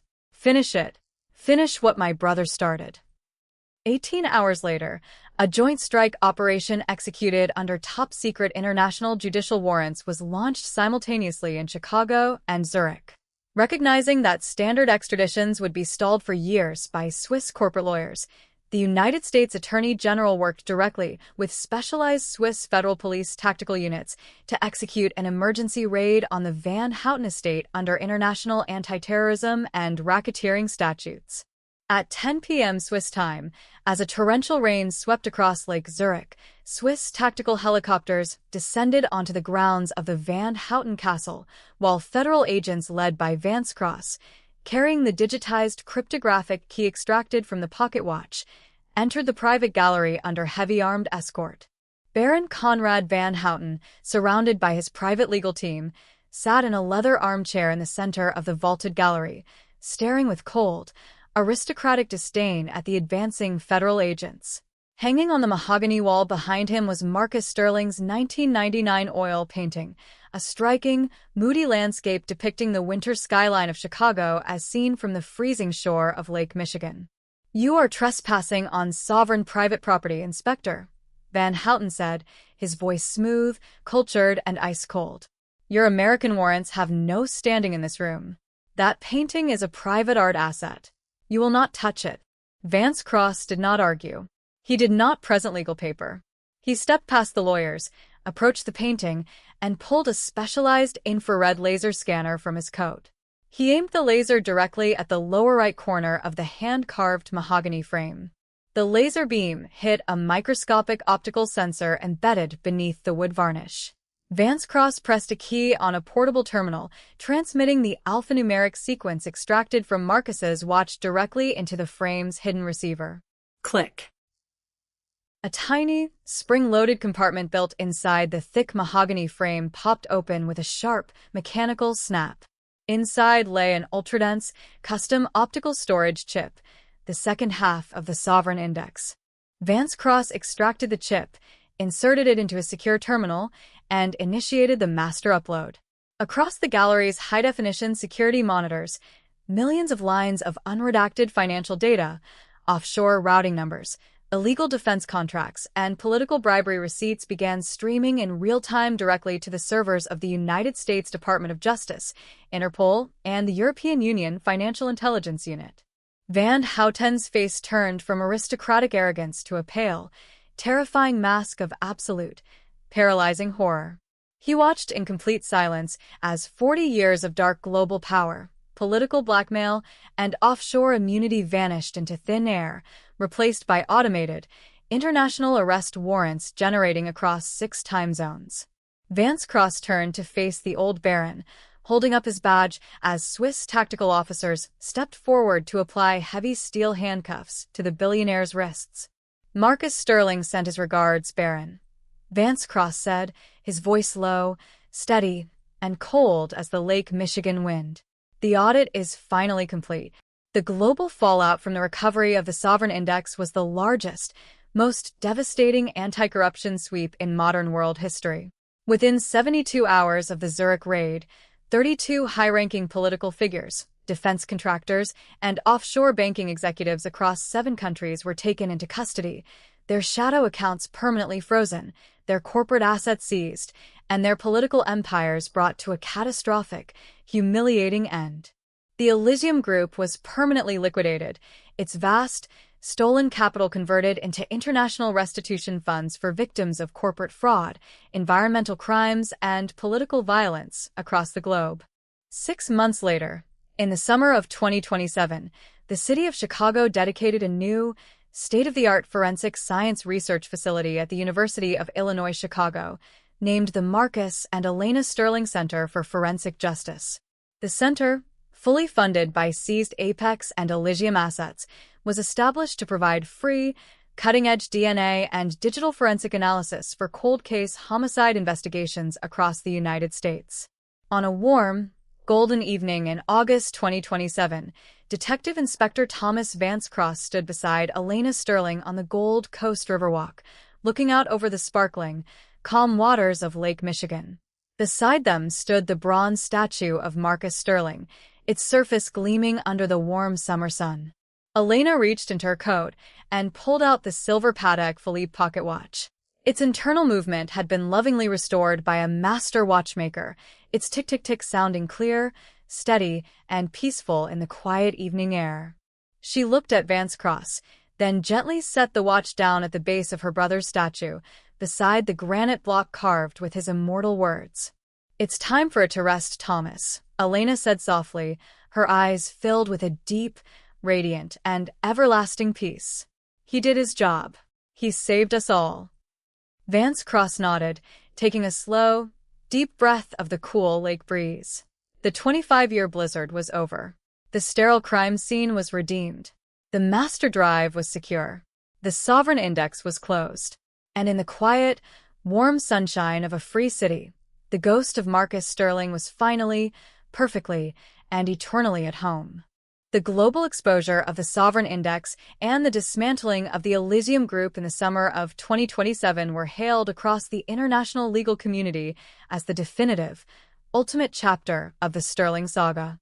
The world watched in awe as the multi-billion-dollar shadow network, built on decades of political blackmail, illegal defense contracts, and offshore tax evasion, collapsed into a sea of federal indictments, asset liquidations, and public shame. To the citizens of Chicago, Marcus Sterling was no longer just an accountant who had been brutally slain in a Gold Coast brownstone. He was an immortal icon of incorruptible courage, a man whose meticulous brilliance had reached across a quarter of a century from beyond the grave to pull down the most powerful monsters on Earth. With the international cartels liquidated and Elena Sterling safely settled in her role overseeing the newly established Marcus and Elena Sterling Center for Forensic Justice, the quiet of the Midwestern plains seemed to return to its natural, peaceful rhythm. The brownstone on the Gold Coast had been repurposed into a museum and educational archive for investigative journalism, while the Riverwalk Memorial remained a tranquil sanctuary where citizens laid fresh flowers under the bronze gaze of the man who had brought down billionaires. The yellowing police binder, File 01-9942, MS, was officially placed inside a velvet-lined display case in the lobby of Area Central Homicide, a permanent, silent witness to the triumph of scientific truth over absolute wealth. Yet, a fundamental law of systemic corruption dictates that when an organization operates in the shadows for nearly 40 years, its physical infrastructure leaves behind physical, offline remnants that no digital virus, no asset forfeiture decree, and no federal raid can completely erase. While Harrison Vance had carried out the physical murder of Marcus in 2001 and Victoria Mercer had managed the domestic political bribery lines, the Apex Syndicate had maintained a third, highly classified physical vault, a vault created in 1982 that had never been entered into any corporate ledger, any offshore bank filing, or any digital database. The existence of this final physical vault came to light in late 2027, not through a high-stakes intelligence operation or a high-tech digital ping, but through a routine, municipal infrastructure project in the heart of downtown Chicago. The Department of Water Management, conducting deep tunnel excavations 40 feet beneath the intersection of LaSalle Street and Wacker Drive, breached a long-forgotten, reinforced concrete wall that belonged to an abandoned late 19th century freight tunnel network. Inside the subterranean chamber, protected behind a 6-inch thick cast-iron vault door bearing the faded, raised crest of the 1982 Vance Mercer Land Trust, city workers discovered something that immediately halted the excavation and brought federal marshals rushing to the scene. The vault contained no gold, no cash, and no digital drives. It held 24 heavy, zinc-lined military ammunition chests filled to the brim with physical, paraffin-sealed paper files, microfiche sheets, and original land title deeds from the 1970s and 1980s. These were the original, non-digital paper deeds to over 200 commercial, industrial, and residential properties across 6 Midwestern states, properties that had been violently or fraudulently expropriated from small business owners, working-class families, and municipal trusts during the early expansion of the Apex Syndicate. While the digital accounts had been frozen and liquidated by the federal courts, these physical paper deeds represented the absolute, legal baseline ownership of the real estate itself. Whoever possessed these original, signed paper deeds held the power to either return billions of dollars in prime Midwestern land to the descendants of the original victims or to sell the titles off to private equity firms under old state land grant laws.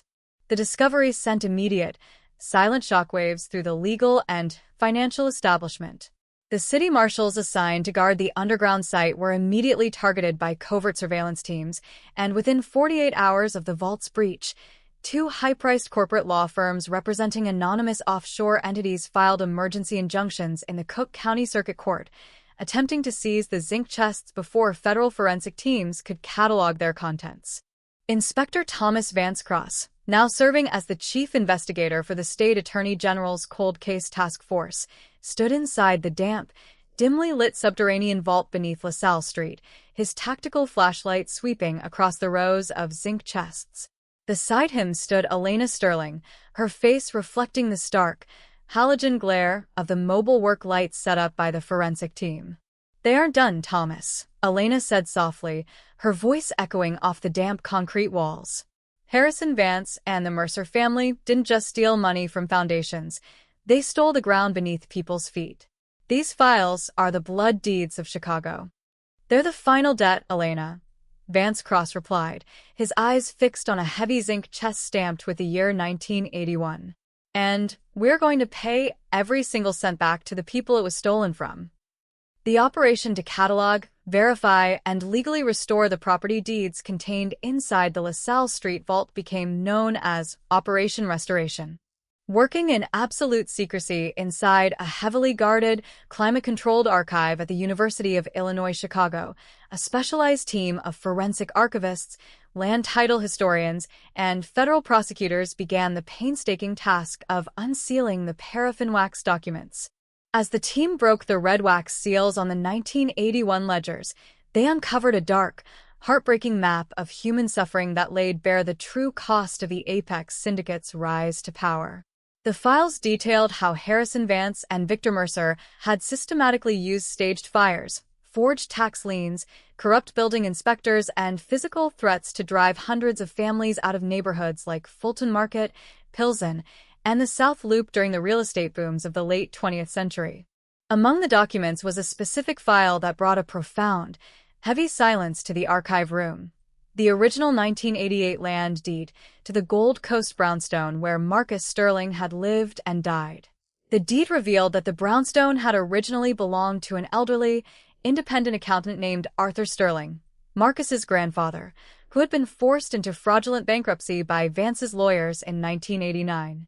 Marcus had spent his entire adult life buying back his family's stolen home, completely unaware that his landlord was the very monster who had orchestrated his grandfather's ruin.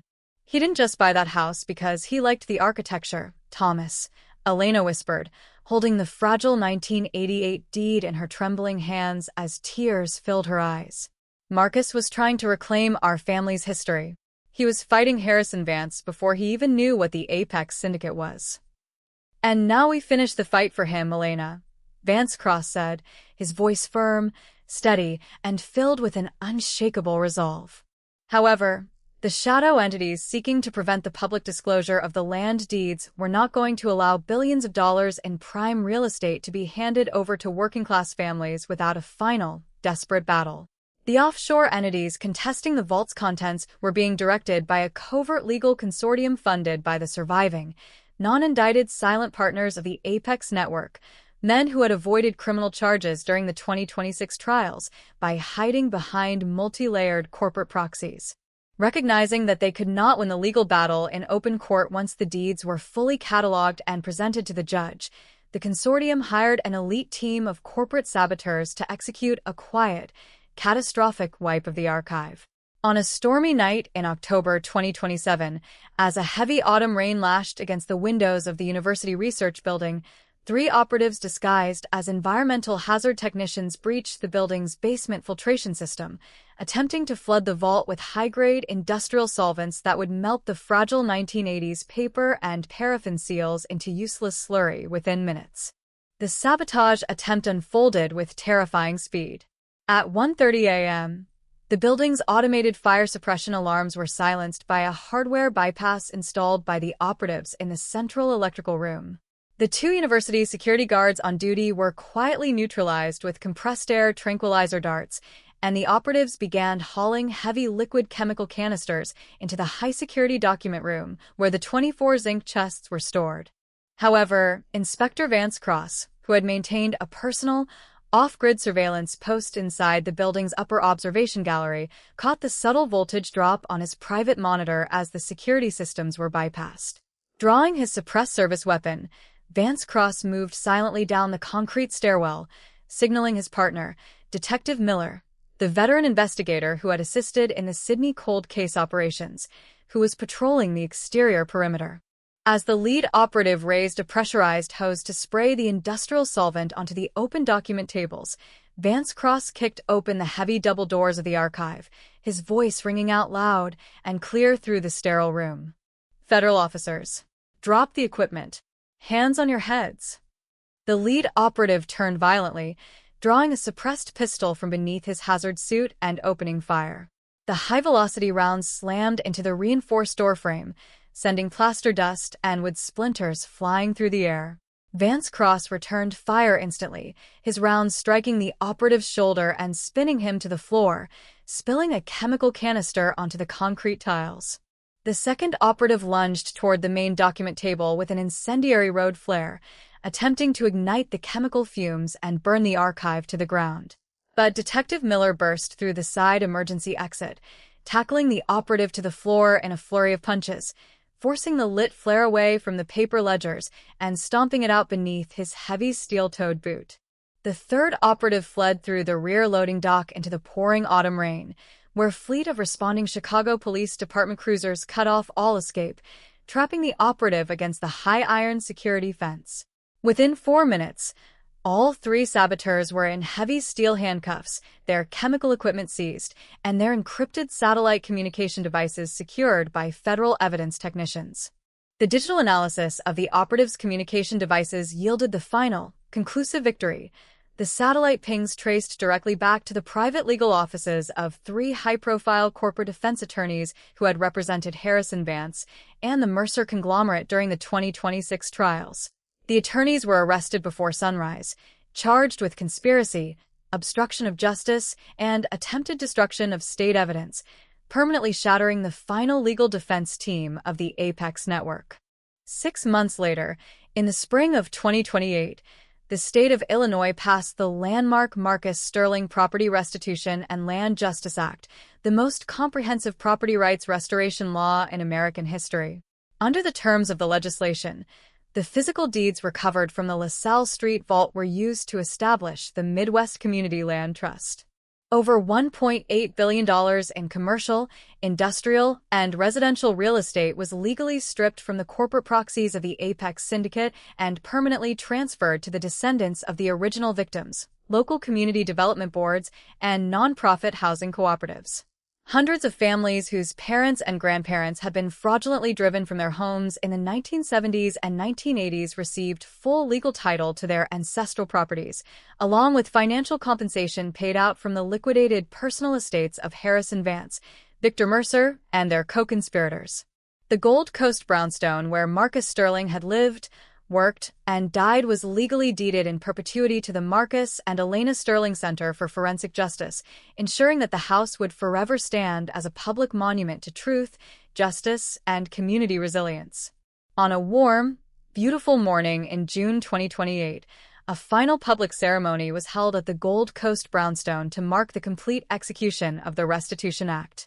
Thousands of citizens gathered along the tree-lined avenue, including hundreds of families who had received their property deeds through the trust, community leaders, legal scholars, and federal law enforcement officers who had worked on the case for over 2 decades. Elena Sterling stood on the front steps of the brownstone, wearing a simple blue dress, holding the original 1988 paper land deed to her family's home. Beside her stood Inspector Thomas Vance Cross, his face relaxed, his posture proud, his eyes reflecting the warm summer sunshine streaming through the leaves of the oak trees. Elena stepped up to the microphone, looking out over the crowd of smiling, tearful faces. Her voice was clear, steady, and filled with a profound, radiant joy that resonated through the quiet street. 27 years ago, on a cold winter night, a monster entered this house and believed he could erase a young man's life with a blade and a blizzard. Elena said, her words echoing softly off the stone facades of the brownstone. He believed that money could buy silence, that power could cover up blood, and that the truth could be frozen beneath the snow forever. But he was wrong. My brother Marcus did not die in vain. He left us the numbers, he left us the truth, and he showed us that no empire built on lies can stand against the light. She held up the original 1988 deed for the crowd to see. Today, this house is home. Today, this city is whole. Today, my brother Marcus is finally, truly at peace. The crowd erupted into a long, thunderous ovation that echoed down the Gold Coast avenues, reaching all the way to the blue, sparkling waters of Lake Michigan. People embraced, tears of joy were shed, and white lilies were laid along the steps of the brownstone in honor of the brilliant young accountant whose pursuit of truth had healed a city.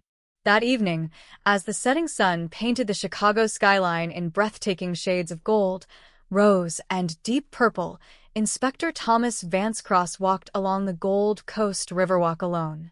He paused before the bronze statue of Marcus Sterling, looking up into the carved face of the young man who had started it all.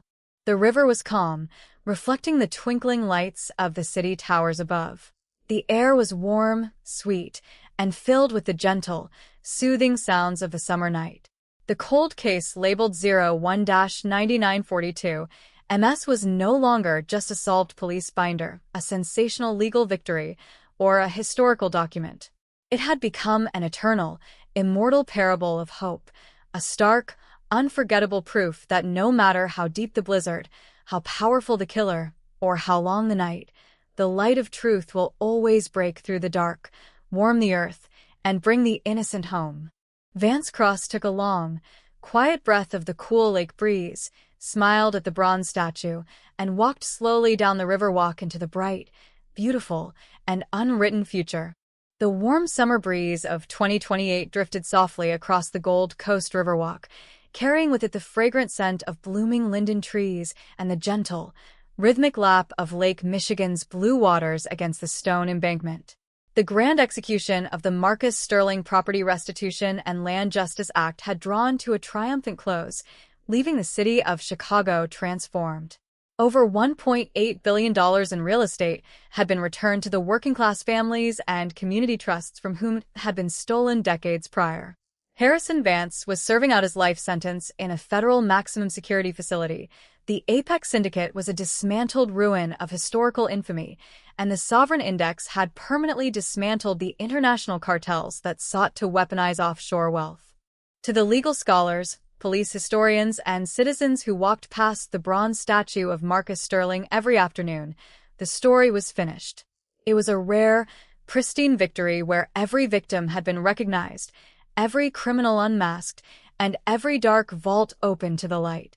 The brownstone at 1240 North State Parkway stood as an active, thriving center for investigative ethics and forensic research, its third-floor office preserved not as a morbid crime scene, but as a quiet monument to courage and intellectual rigor. Yet, deep within the structural architecture of high-level forensic science, there exists a fundamental reality. When a case spans 27 years, crossing generations of technology, police precincts, and private labs, the physical artifacts generated by the investigation accumulate their own complex, secondary histories. Thousands of test tubes, slides, chemical reagents, and physical evidence containers move through state laboratories, federal vaults, and private consulting firms. Most are eventually archived or destroyed under judicial supervision, but occasionally, an artifact remains caught in an administrative blind spot, a silent, physical witness waiting for its own final resolution. The final ember of the Sterling saga did not ignite through a court challenge, a political scandal, or a criminal raid. It began in late July 2028 inside a quiet, high-security, climate-controlled vault at the Illinois State Crime Commission's Regional Archive in Springfield. A senior forensic archivist named Dr. Eris Thorne was conducting a systematic inventory of physical evidence containers slated for permanent historical preservation under the newly passed state judicial archival mandate. While auditing a reinforced steel shipping crate labeled Area Central, Decommissioned Surplus 2002, Dr. Thorne uncovered a heavy, vacuum-sealed metal container that bore no standard police inventory tag. Instead, it was stamped with a hand-lettered red label from the original December 2001 autopsy. Exhibit 12B, Sterling, Marcus, unprocessed subsurface traces. Inside the container sat a single, heavy glass specimen cylinder preserved in an advanced, inert organodule solution. Floating inside the clear, gelled matrix was a 3-inch section of dark, heavy wool fabric cut from the inner collar of the winter coat Marcus Sterling had worn on the night he was murdered, a piece of fabric that had been set aside during the frantic, blizzard-bound initial investigation in 2001 and misfiled inside a surplus crate during the chaotic reorganization of the police department's evidence locker in 2002. The wool fragment had never been tested with touch DNA protocols, vacuum-assisted mass spectrometry, or modern genomic sequencing. For 27 years, it had remained suspended in an airtight, non-degrading organic gel, perfectly preserved at -20 degrees Celsius, completely uncorrupted by environmental moisture, heat, or human handling. Dr. Thorne immediately initiated standard chain of custody protocols, logging the discovery into the state database and notifying Inspector Thomas Vance Cross, who is now serving as the director of the state attorney general's Cold Case Bureau. Vance Cross drove down to Springfield the following morning, standing beside Dr. Thorne inside the sterile, fluorescent-lit laboratory as the metal container was unsealed. "Thomas," Dr. Thorne said, placing the glass cylinder under a high-resolution optical camera that projected the magnified image onto a large digital screen. When the original crime lab processed the code in 2001, they focused entirely on the arterial blood patterns and the plastic sheeting. They assumed the killer attacked from behind while Marcus was seated at his desk. But look closely at the fiber orientation along the inner left collar. Vance Cross leaned toward the monitor, his sharp eyes examining the magnified weave of the dark wool. The natural fibers were not merely stained. They were severely crushed and distorted, showing a distinct, localized pattern of physical friction that could only have been caused by a heavy, gloved hand grabbing Marcus by the neck from the front before the fatal blade was drawn. "It was a struggle," Vance Cross murmured, his voice dropping into a low, intense register. Marcus didn't just sit there and let Vance cut his throat. He fought back. "He did more than fight back, Thomas," Dr. Thorne replied, zooming into maximum magnification. Trapped deep within the crushed wool fibers, perfectly preserved beneath a microscopic layer of frozen rainwater and candle wax, was a cluster of dense, dark biological material. A microscopic collection of tissue, sweat, and fabric friction debris that had been pulled off the killer's sleeve during the brief, violent struggle before the plastic sheeting was fully deployed. The microscopic skin cell recovered from the fireplace wax in 2026 had identified Harrison Vance as the man present in the room who extinguished the candle. But this new, pristine tissue sample, trapped inside the very fabric of Marcus's collar, held the potential to answer the final, unasked question that had lingered over the case for 27 years. Was Harrison Vance alone in that room, or had he used a secondary, physical accomplice to hold Marcus down while he executed the murder? Vance Cross looked at the screen, a profound, solemn weight settling over his chest. During the 2026 trial, Harrison Vance had steadfastly refused to offer a single word of testimony, maintaining his arrogant, icy silence even as the judge pronounced his life sentence. The billionaire had taken the operational details of that Arctic night to his prison cell, leaving open the lingering suspicion that a second individual, a hired enforcer or a private security operative, had assisted him inside the brownstone. "Run the genomic extraction, Eris," Vance Cross said, his voice firm and steady. "Let's see whose ghost is hiding in that collar." The forensic team spent 48 hours executing a non-destructive, subatomic vacuum extraction on the wool fragment, utilizing the advanced sequencing equipment at the newly established Marcus and Elena Sterling Center for Forensic Justice in Chicago. The process was monitored by Elena Sterling herself, who sat silently in the laboratory observation gallery, her hands folded in her lap, watching the digital sequencers decode the 27-year-old biological material. At 3 p.m. on the second day, the central mainframe completed the genomic assembly, generating a complete, hyper-precise male DNA profile containing over 3 million base pairs. The chief genetic technician cross-referenced the newly extracted profile against 3 distinct databases: the Federal Combined DNA Index System, CODIS, the archived physical profiles of the Apex syndicate co-conspirators, and the master genomic profile of Harrison Vance. The room grew so quiet that the gentle hum of the cooling fans on the mainframe sounded like a jet engine. The monitor flashed green, displaying a side-by-side comparative analysis. The DNA pulled from the inner collar of Marcus's coat was a 100% genetic match to Harrison Vance. There was no second killer. There was no secret enforcer. There was no phantom assassin hiding in the blizzard. The evidence proved beyond every conceivable shadow of a doubt that 77-year-old Harrison Vance had walked into that Gold Coast brownstone alone, driven by a pure, unadulterated narcissistic rage. He had personally grabbed Marcus Sterling by the collar, looked his victim in the eyes, and carried out the horrific, surgical slaughter with his own hands before scrubbing the room and melting back into the white void of the 2001 storm. The revelation provided an extraordinary, breathtaking clarity.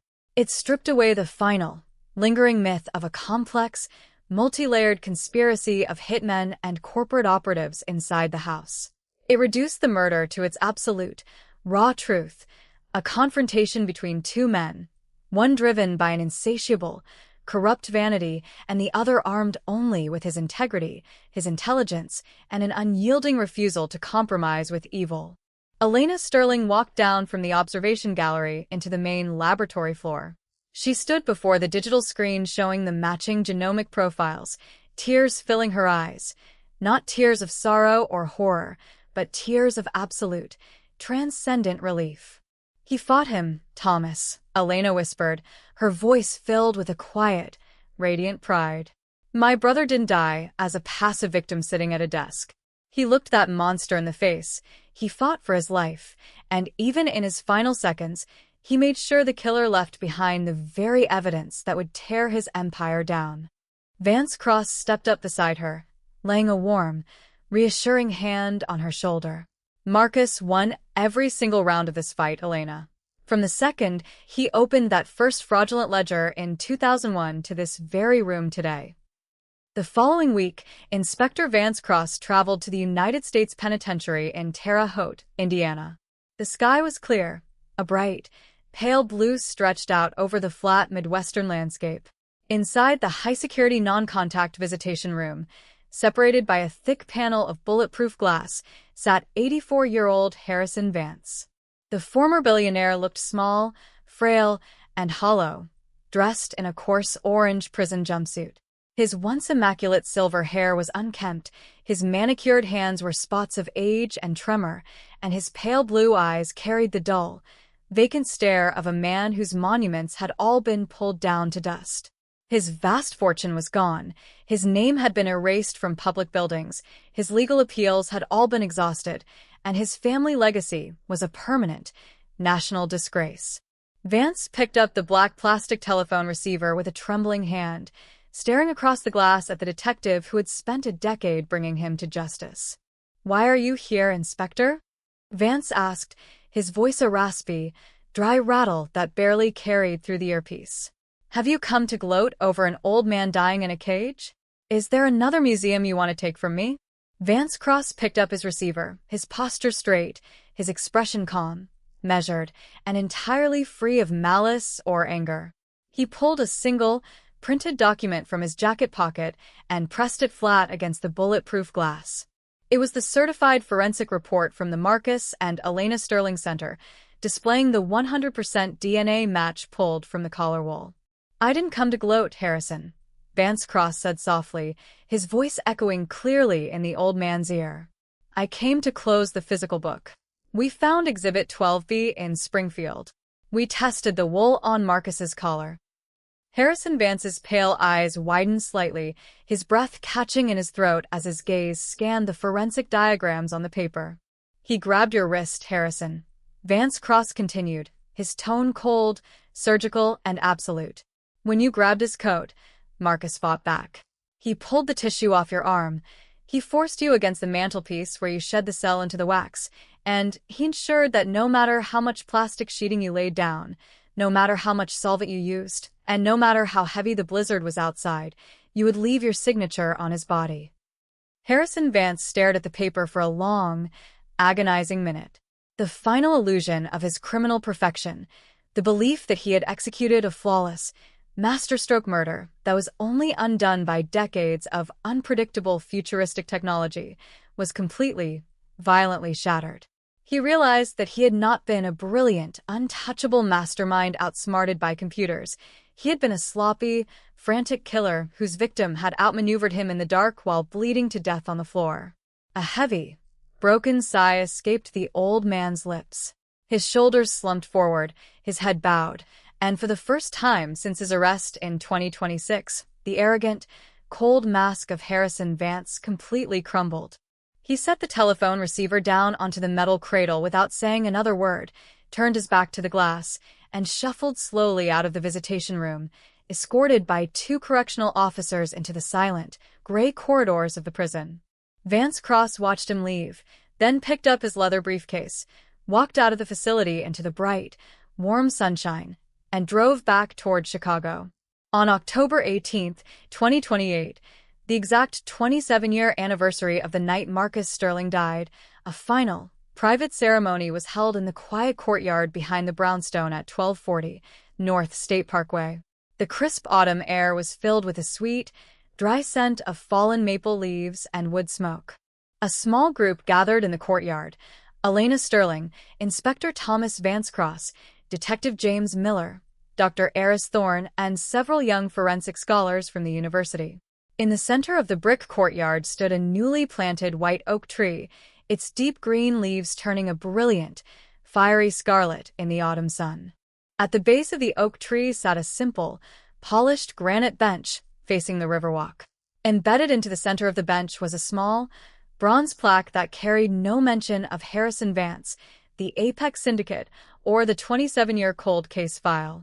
It bore only a simple, beautiful inscription written by Elena. Marcus Sterling, 1967 to 2001. A light that burned so bright, it turned the night to day. Dr. Thorne delivered the vacuum-sealed container holding Exhibit 12B to Elena. Under a formal judicial order issued by the Chief Judge of Cook County, the physical evidence was officially released to the family for final disposition. Elena did not keep the container in a vault or hand it over to a museum archive. She walked over to a small, dignified stone urn set beside the roots of the new oak tree. Together, with Inspector Vancecross assisting her, Elena placed the wool fragment, the original forensic slides, and the printed DNA reports inside the urn, sealing the lid with clean, natural mortar.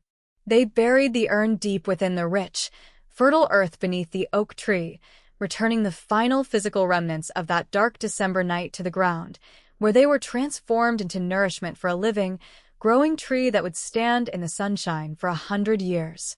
As the final spade of earth was smoothed over the site, a gentle autumn breeze rustled the leaves of the oak tree, sending a shower of golden-red leaves dancing across the courtyard tiles. The ceremony was over. The physical evidence was buried. The legal cases were closed. The victim was honored. The family was whole. Elena stood beside Vancecross, her arm linked in his, looking up at the high, clear blue sky above the Gold Coast. The sun was warm on her face, the quiet hum of the city sounded like a peaceful song in the distance, and the lake breeze blew softly through the trees. "It's finished, Thomas," Elena said softly, a deep, radiant, and everlasting smile gracing her face. "Every single piece of it is finally home." Vancecross looked at the white oak tree, then at the bright skyline of the city he had served for 30 years.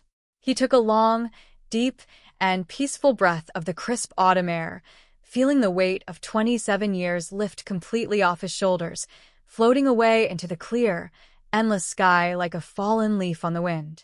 The cold case labeled 01-9942 MS was no longer a file, a story, or a mystery. It was a victory, a pure, immortal testament to the unyielding power of truth, the sacred beauty of justice, and the eternal, unbreakable light of a human soul that refused to die in the dark.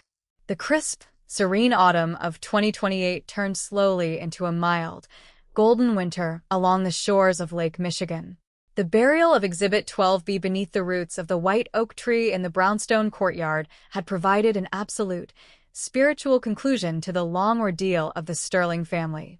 For the first time in nearly 3 decades, the name Marcus Sterling existed in the public consciousness purely as a beacon of integrity and civic triumph.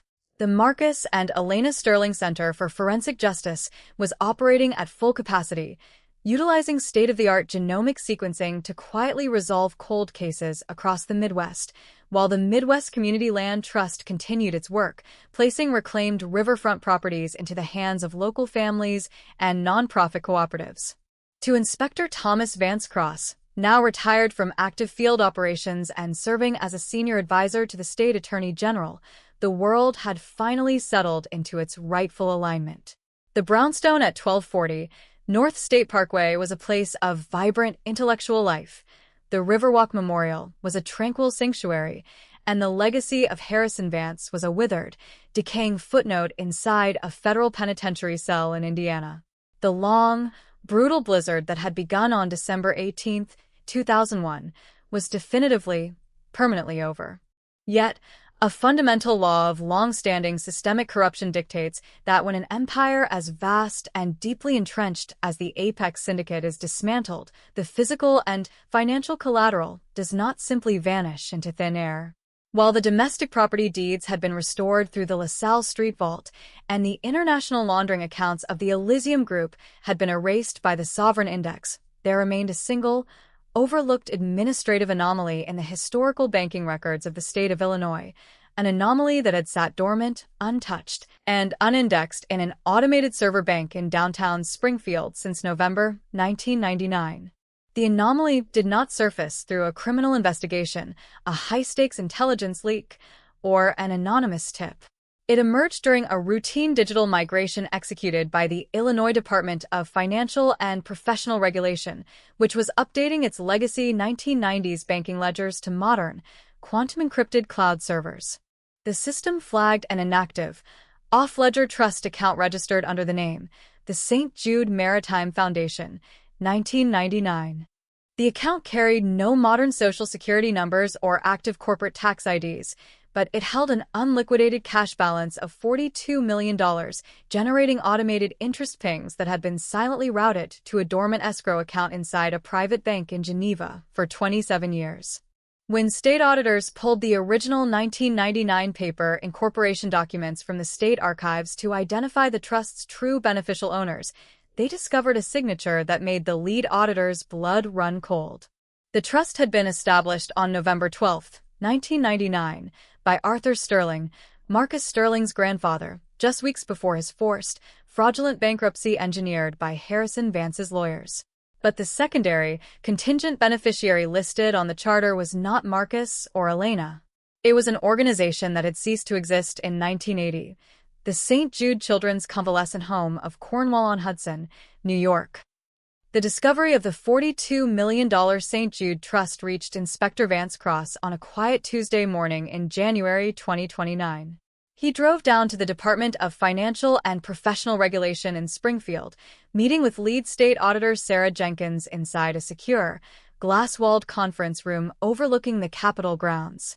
"Thomas," Jenkins said, laying out high-resolution scans of the original 1999 hand-typed incorporation ledgers. When Arthur Sterling was being driven into bankruptcy by Vance's legal team in 1999, he realized what was happening. He didn't just passively let Vance strip his assets. Before the bankruptcy court sealed his accounts, Arthur secretly transferred $10 million of his personal life savings into this off-ledger maritime trust.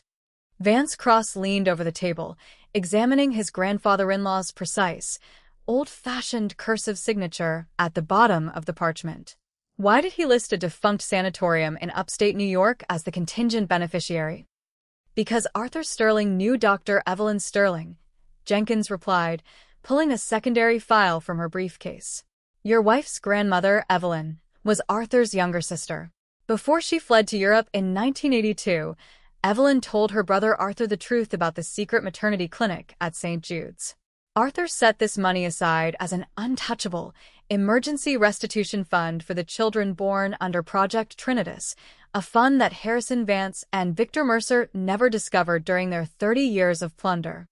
The realization hit Vance Cross with a profound, emotional weight.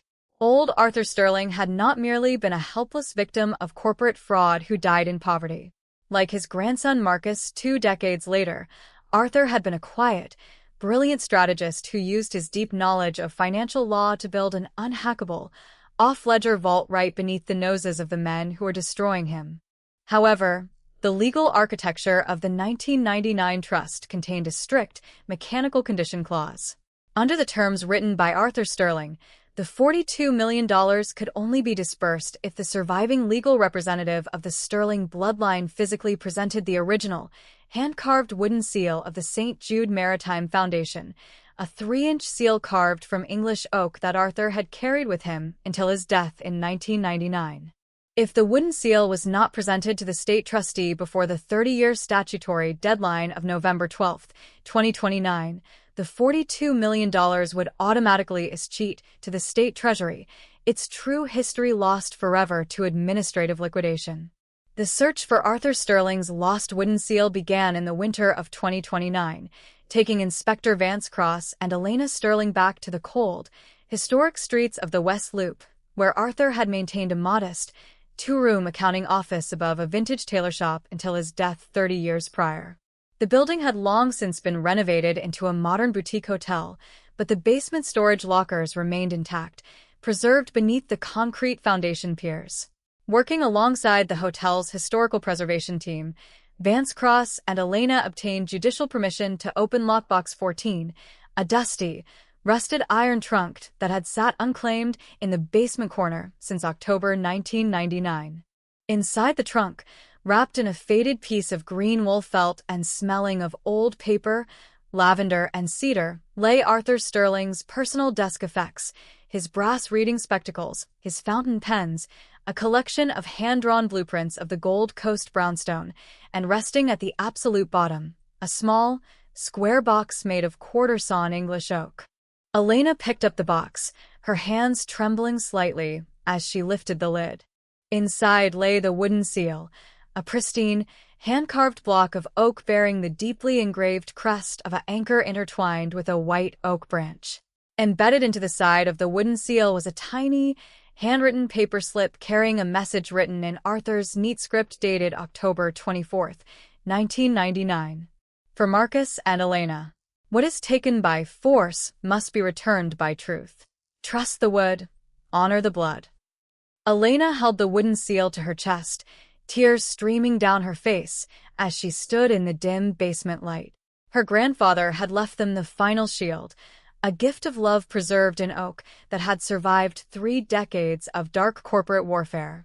On November 1, 2029, 11 days before the statutory deadline, Elena Sterling and Inspector Thomas Vance Cross presented the English oak seal to the Chief Justice of the Illinois Supreme Court in a private chamber in Springfield. The judge verified the physical impression against the 1999 state wax registry, officially releasing the $42 million St. Jude Trust to Elena Sterling as the sole surviving legal trustee. Elena did not keep a single dollar of her grandfather's money for herself. Under a legal charter executed that afternoon, the entire $42 million was permanently transferred to the Arthur and Marcus Sterling Endowment for Restitution and Bioethical Justice, a nonprofit foundation managed jointly by the University of Illinois and the Mercer Heritage Trust. The endowment was established to provide permanent, lifetime medical care, educational scholarships, and housing grants for the descendants of families impacted by late 20th century corporate land fraud and illegal medical experimentation across North America.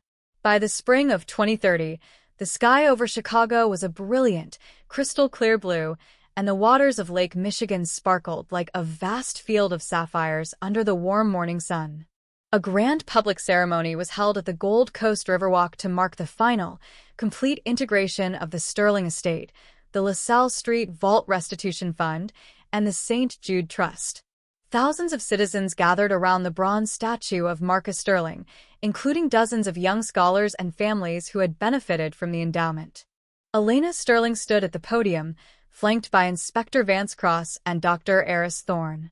She held up her grandfather's hand-carved oak seal for the crowd to see, her voice ringing out clear, beautiful, and full of transcendent joy. 30 years ago, my grandfather Arthur Sterling stood in this city, stripped of his home and his business by powerful men who believed that money was the only reality, Elena said, her words echoing softly over the quiet river. 28 years ago, my brother Marcus stood in a Gold Coast office and gave his life because he refused to let those same men steal the truth. Today, my grandfather's voice and my brother's courage speak as one. The circle is closed. The debt is paid. The light has won. The crowd erupted into a long, joyful applause that echoed down the riverwalk and out over the open lake. That evening, as the setting sun painted the Chicago skyline in brilliant shades of rose, gold, and deep indigo, Thomas Vance Cross and Elena Sterling walked hand in hand along the quiet shoreline path. They reached the brownstone at 1240 North State Parkway, stepping into the peaceful courtyard where the young white oak tree stood tall, its fresh green spring leaves rustling gently in the cool evening breeze. They sat together on the granite bench facing the riverwalk, listening to the quiet, soothing sound of the water, and the rustle of the leaves. There were no more files to open, no more vaults to breach, no more trials to conduct, and no more ghosts waiting in the dark. The story that had begun in a Gold Coast brownstone during a 2001 blizzard had reached its absolute, perfect, and eternal conclusion, a victory born of courage, sustained by truth, and anchored forever in the unshakable power of human love. Thomas Vance Cross pulled Elena close, taking a long, deep, and peaceful breath of the sweet spring air, content in the knowledge that the night was finally over and the morning would last forever. The deep, restorative calm that embraced the Gold Coast brownstone in the summer of 2030 felt less like a temporary respite and more like an eternal, unshakable state of grace. With the complete integration of the $42 million St. Jude Trust into the Arthur and Marcus Sterling Endowment, the final financial and spiritual debt of the past had been paid in full. Across Illinois and the broader Midwest, thousands of lives had been touched, healed, and restored by the legacy of a young investigative accountant who had refused to compromise his integrity on an Arctic night nearly 30 years prior. The Riverwalk Memorial, the white oak tree in the courtyard, and the thriving research halls of the Sterling Center stood as permanent, living monuments to a victory that had rewritten the legal and moral history of Chicago. Inspector Thomas Vance Cross, now fully retired from administrative oversight, spent his days walking the quiet lakefront paths with Elena, watching the gentle rise and fall of the blue waves against the stone embankments. The long, brutal blizzard that had begun on December 18, 2001, had finally dissolved into the warm, golden light of an unbroken summer. The yellowing police binder, File 01-9942, MS, rested inside its velvet-lined display case in the lobby of Area Central Homicide, no longer an open wound or an impossible puzzle, but an immortal testament to the unyielding power of scientific truth over absolute wealth and corporate terror. Yet, a fundamental law of historic justice dictates that when a monumental struggle reaches its conclusion, its ultimate impact is rarely confined to the city or nation where it began. True resolution radiates outward, inspiring far-reaching changes in places far beyond the original crime scene. While the domestic trials had concluded and the international cartels had been liquidated, the story of Marcus Sterling had captured the imagination of legal scholars, bioethicists, and human rights advocates across the globe. In late August 2030, an official invitation arrived at the brownstone from the United Nations High Commissioner for Human Rights in Geneva, Switzerland. The United Nations General Assembly had convened a special international summit on corporate transparency, financial ethics, and the protection of whistleblowers, and they requested that Elena Sterling and Thomas Vance Cross deliver the keynote address at the Palace of Nations. The summit was designed to draft the Global Convention on Whistleblower Protection and Corporate Accountability, a sweeping international treaty modeled directly on the Marcus Sterling Financial Transparency Act and the legal frameworks developed by the Sterling Center. The treaty sought to create universal, bulletproof legal protections for forensic auditors, journalists, and citizens who exposed systemic corruption, ensuring that no individual anywhere in the world could ever be hunted, silenced, or erased by shadow syndicates or corporate titans. The journey to Geneva in September 2030 was a profound, quiet pilgrimage for Elena and Thomas. Flying across the Atlantic, Elena carried a small, velvet-lined mahogany box containing 2 items: her late brother's restored 1890s Patek Philippe pocket watch and the hand-carved English oak seal that her grandfather Arthur had created in 1999. They were no longer evidence items or weapons used in high-stakes raids.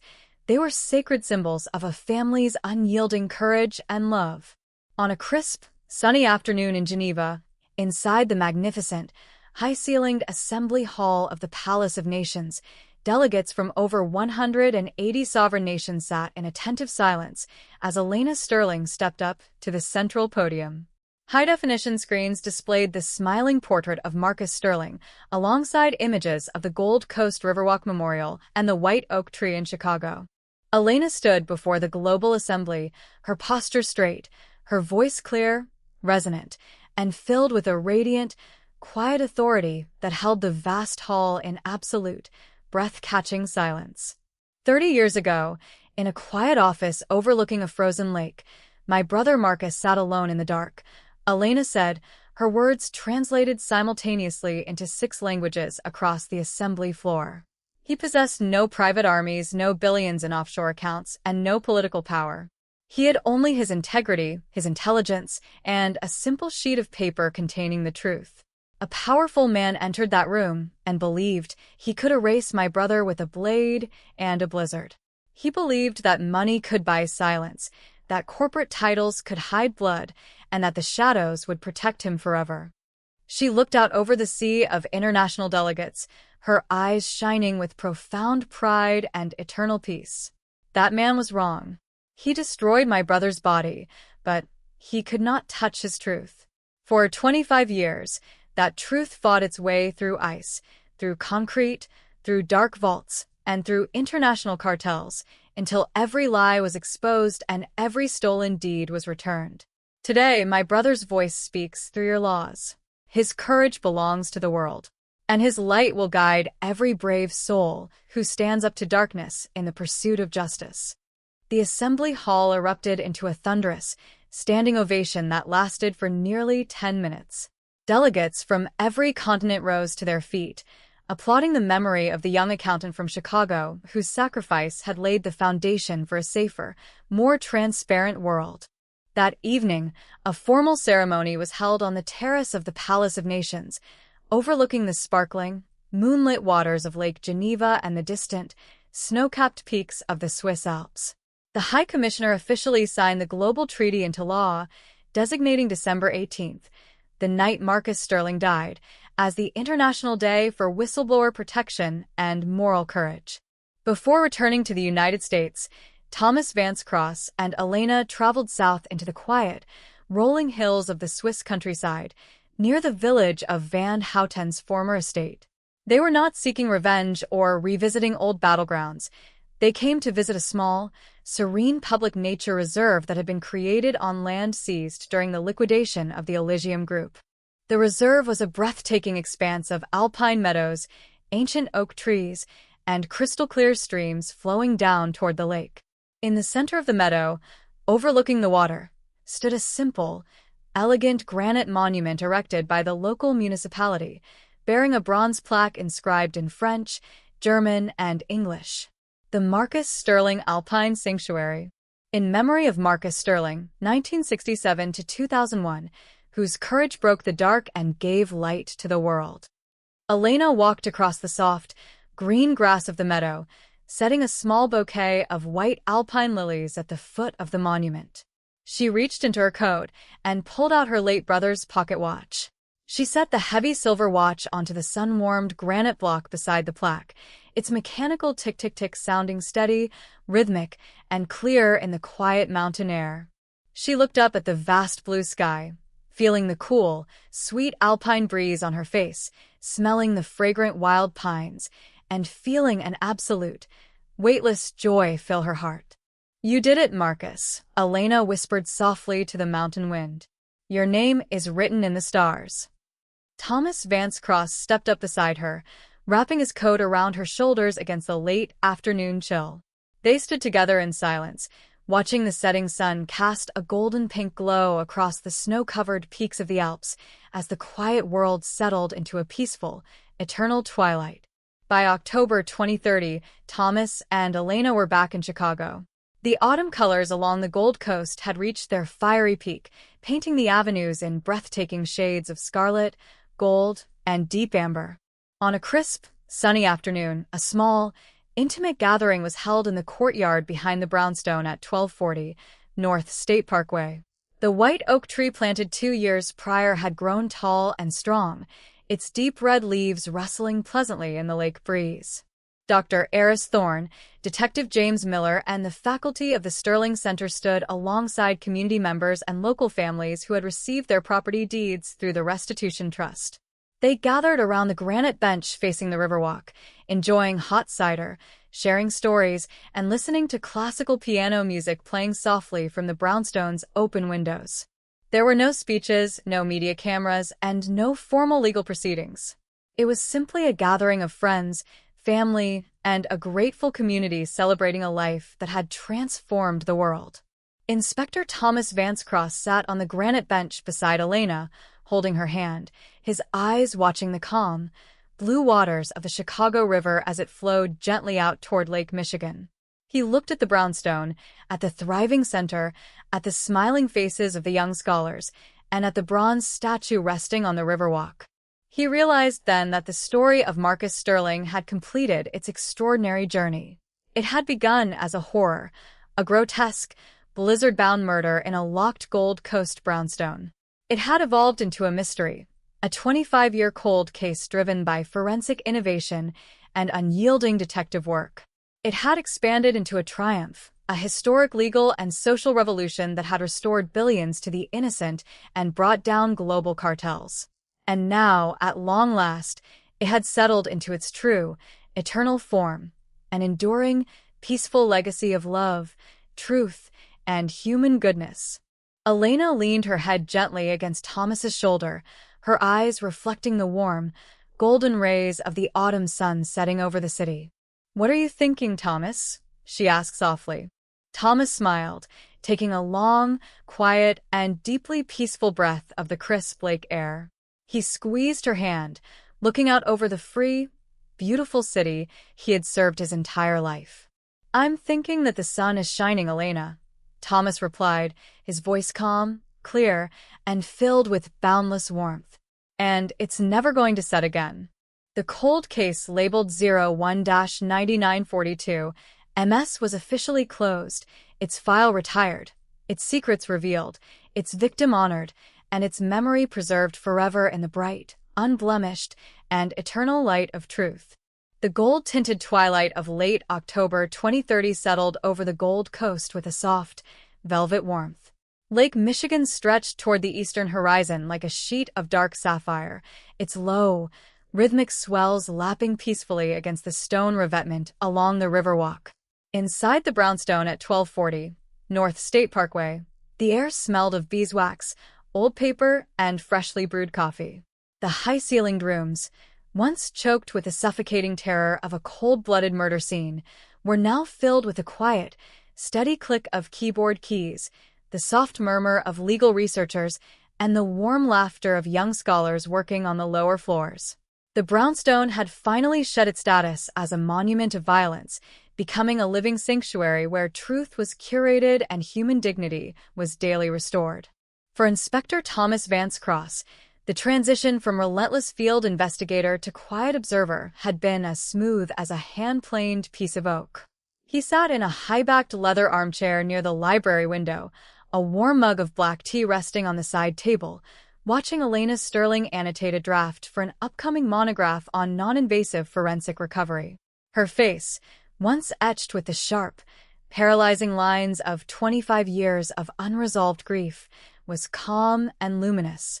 The dark circles beneath her eyes were gone, replaced by a radiant, unshakable peace. The long, grueling war against the Apex Syndicate, the Elysium Group, and the corrupt legacies of Harrison Vance was over. Every single page of the dark story had been read, analyzed, and closed. Yet, a fundamental principle of deep historical justice dictates that when a monumental conspiracy is dismantled, the final resolution is not marked by a sudden, violent clash, but by the quiet, orderly return of lost things to their rightful places. The great, shadow-dwelling organizations that had terrorized the Midwestern plains for nearly half a century had not merely left behind bodies, fraudulent deeds, and off-ledger bank accounts. They had left behind a vast, silent wake of displaced lives, ordinary men and women who had been quietly ruined, displaced, or silenced during the late 20th century, their names erased from official city records, their stories swallowed by the cold, indifferent machinery of high society ambition. The final chapter of the Sterling saga did not begin with a midnight break-in, a high-tech digital ping, or a frantic summons from a federal prosecutor. It arrived on a quiet Thursday afternoon in early November 2030 inside a small, flat-bound cardboard parcel delivered by a courier from the Cook County Public Archives in downtown Chicago. The parcel was addressed to the Marcus and Elena Sterling Center for Forensic Justice, marked with an official blue seal from the Office of the Registrar of Deeds. Inside lay a set of 3 heavy, leather-bound municipal property ledgers from the year 1972, accompanied by a formal letter written by Chief Archivist Dr. Samuel Albright. The letter read, "Dear Ms. Sterling and Inspector Vance Cross, during the ongoing digital auditing of historical municipal tax records mandated by the Marcus Sterling Property Restitution and Land Justice Act, our archival team uncovered a secondary set of misfiled land registry ledgers from the former 18th Ward. These books detail the original, unredacted land grant boundaries of the West Loop Industrial District prior to the urban renewal clearances of 1975. Among the entries, we discovered a series of 28 private residential properties that were secretly purchased and consolidated by Arthur Sterling in 1971, properties that were omitted from his forced bankruptcy filings in 1999 because the original paper titles were held in trust by the State Historical Preservation Board." Elena read the letter aloud, her voice trembling slightly as she traced her finger over her grandfather's neat, vintage copperplate handwriting inside the 1972 ledger. Thomas leaned forward, his sharp eyes examining the detailed hand-drawn maps that accompanied the entries. The ledgers revealed that in 1971, long before Harrison Vance and Victor Mercer launched their aggressive, corrupt real estate expansion, old Arthur Sterling had recognized the historical and cultural value of a vibrant, working-class immigrant neighborhood in the West Loop. Using his own personal savings, Arthur had quietly purchased 28 modest brick row houses and family-owned storefronts, placing them into a protective, non-profit community land trust designed to prevent predatory corporate developers from pricing the residents out of their homes. When Harrison Vance's lawyers launched their relentless, fraudulent bankruptcy assault against Arthur in the late 1990s, they had successfully stripped him of his commercial accounting firm, his liquid bank accounts, and his Gold Coast brownstone. But Arthur, possessing the quiet, brilliant foresight that would later define his grandson Marcus, had deliberately scrubbed the West Loop Community Trust from his personal balance sheets, leaving the paper deeds hidden deep within the State Historical Preservation Board's unindexed municipal archives. For nearly 60 years, those 28 row houses and storefronts had remained caught in a legal limbo. The families living in them had continued to pay modest, low-cost rents to a dormant historical trust, completely unaware that the land beneath their feet was backed by the unshakable, protective vision of Arthur Sterling. And now, under the explicit terms of the 2028 Restitution Act, the full, legal title to those 28 properties was transferred directly into the hands of Elena Sterling as the sole surviving trustee of Arthur's estate. The discovery of the 1972 West Loop ledgers set in motion the final, beautiful act of restoration in the city of Chicago. Elena did not sell the properties, nor did she incorporate them into commercial real estate ventures. Working alongside Inspector Vance Cross, Dr. Eris Thorne, and the legal team at the Sterling Center, Elena executed a series of legal deeds that permanently transferred absolute, unencumbered ownership of every single row house and storefront directly to the families who had lived in them for generations. On a crisp, sunny Saturday morning in mid-November 2030, a quiet, joyful community ceremony was held in a small, cobblestone courtyard in the heart of the West Loop. The autumn sun shone brightly through the golden leaves of the maple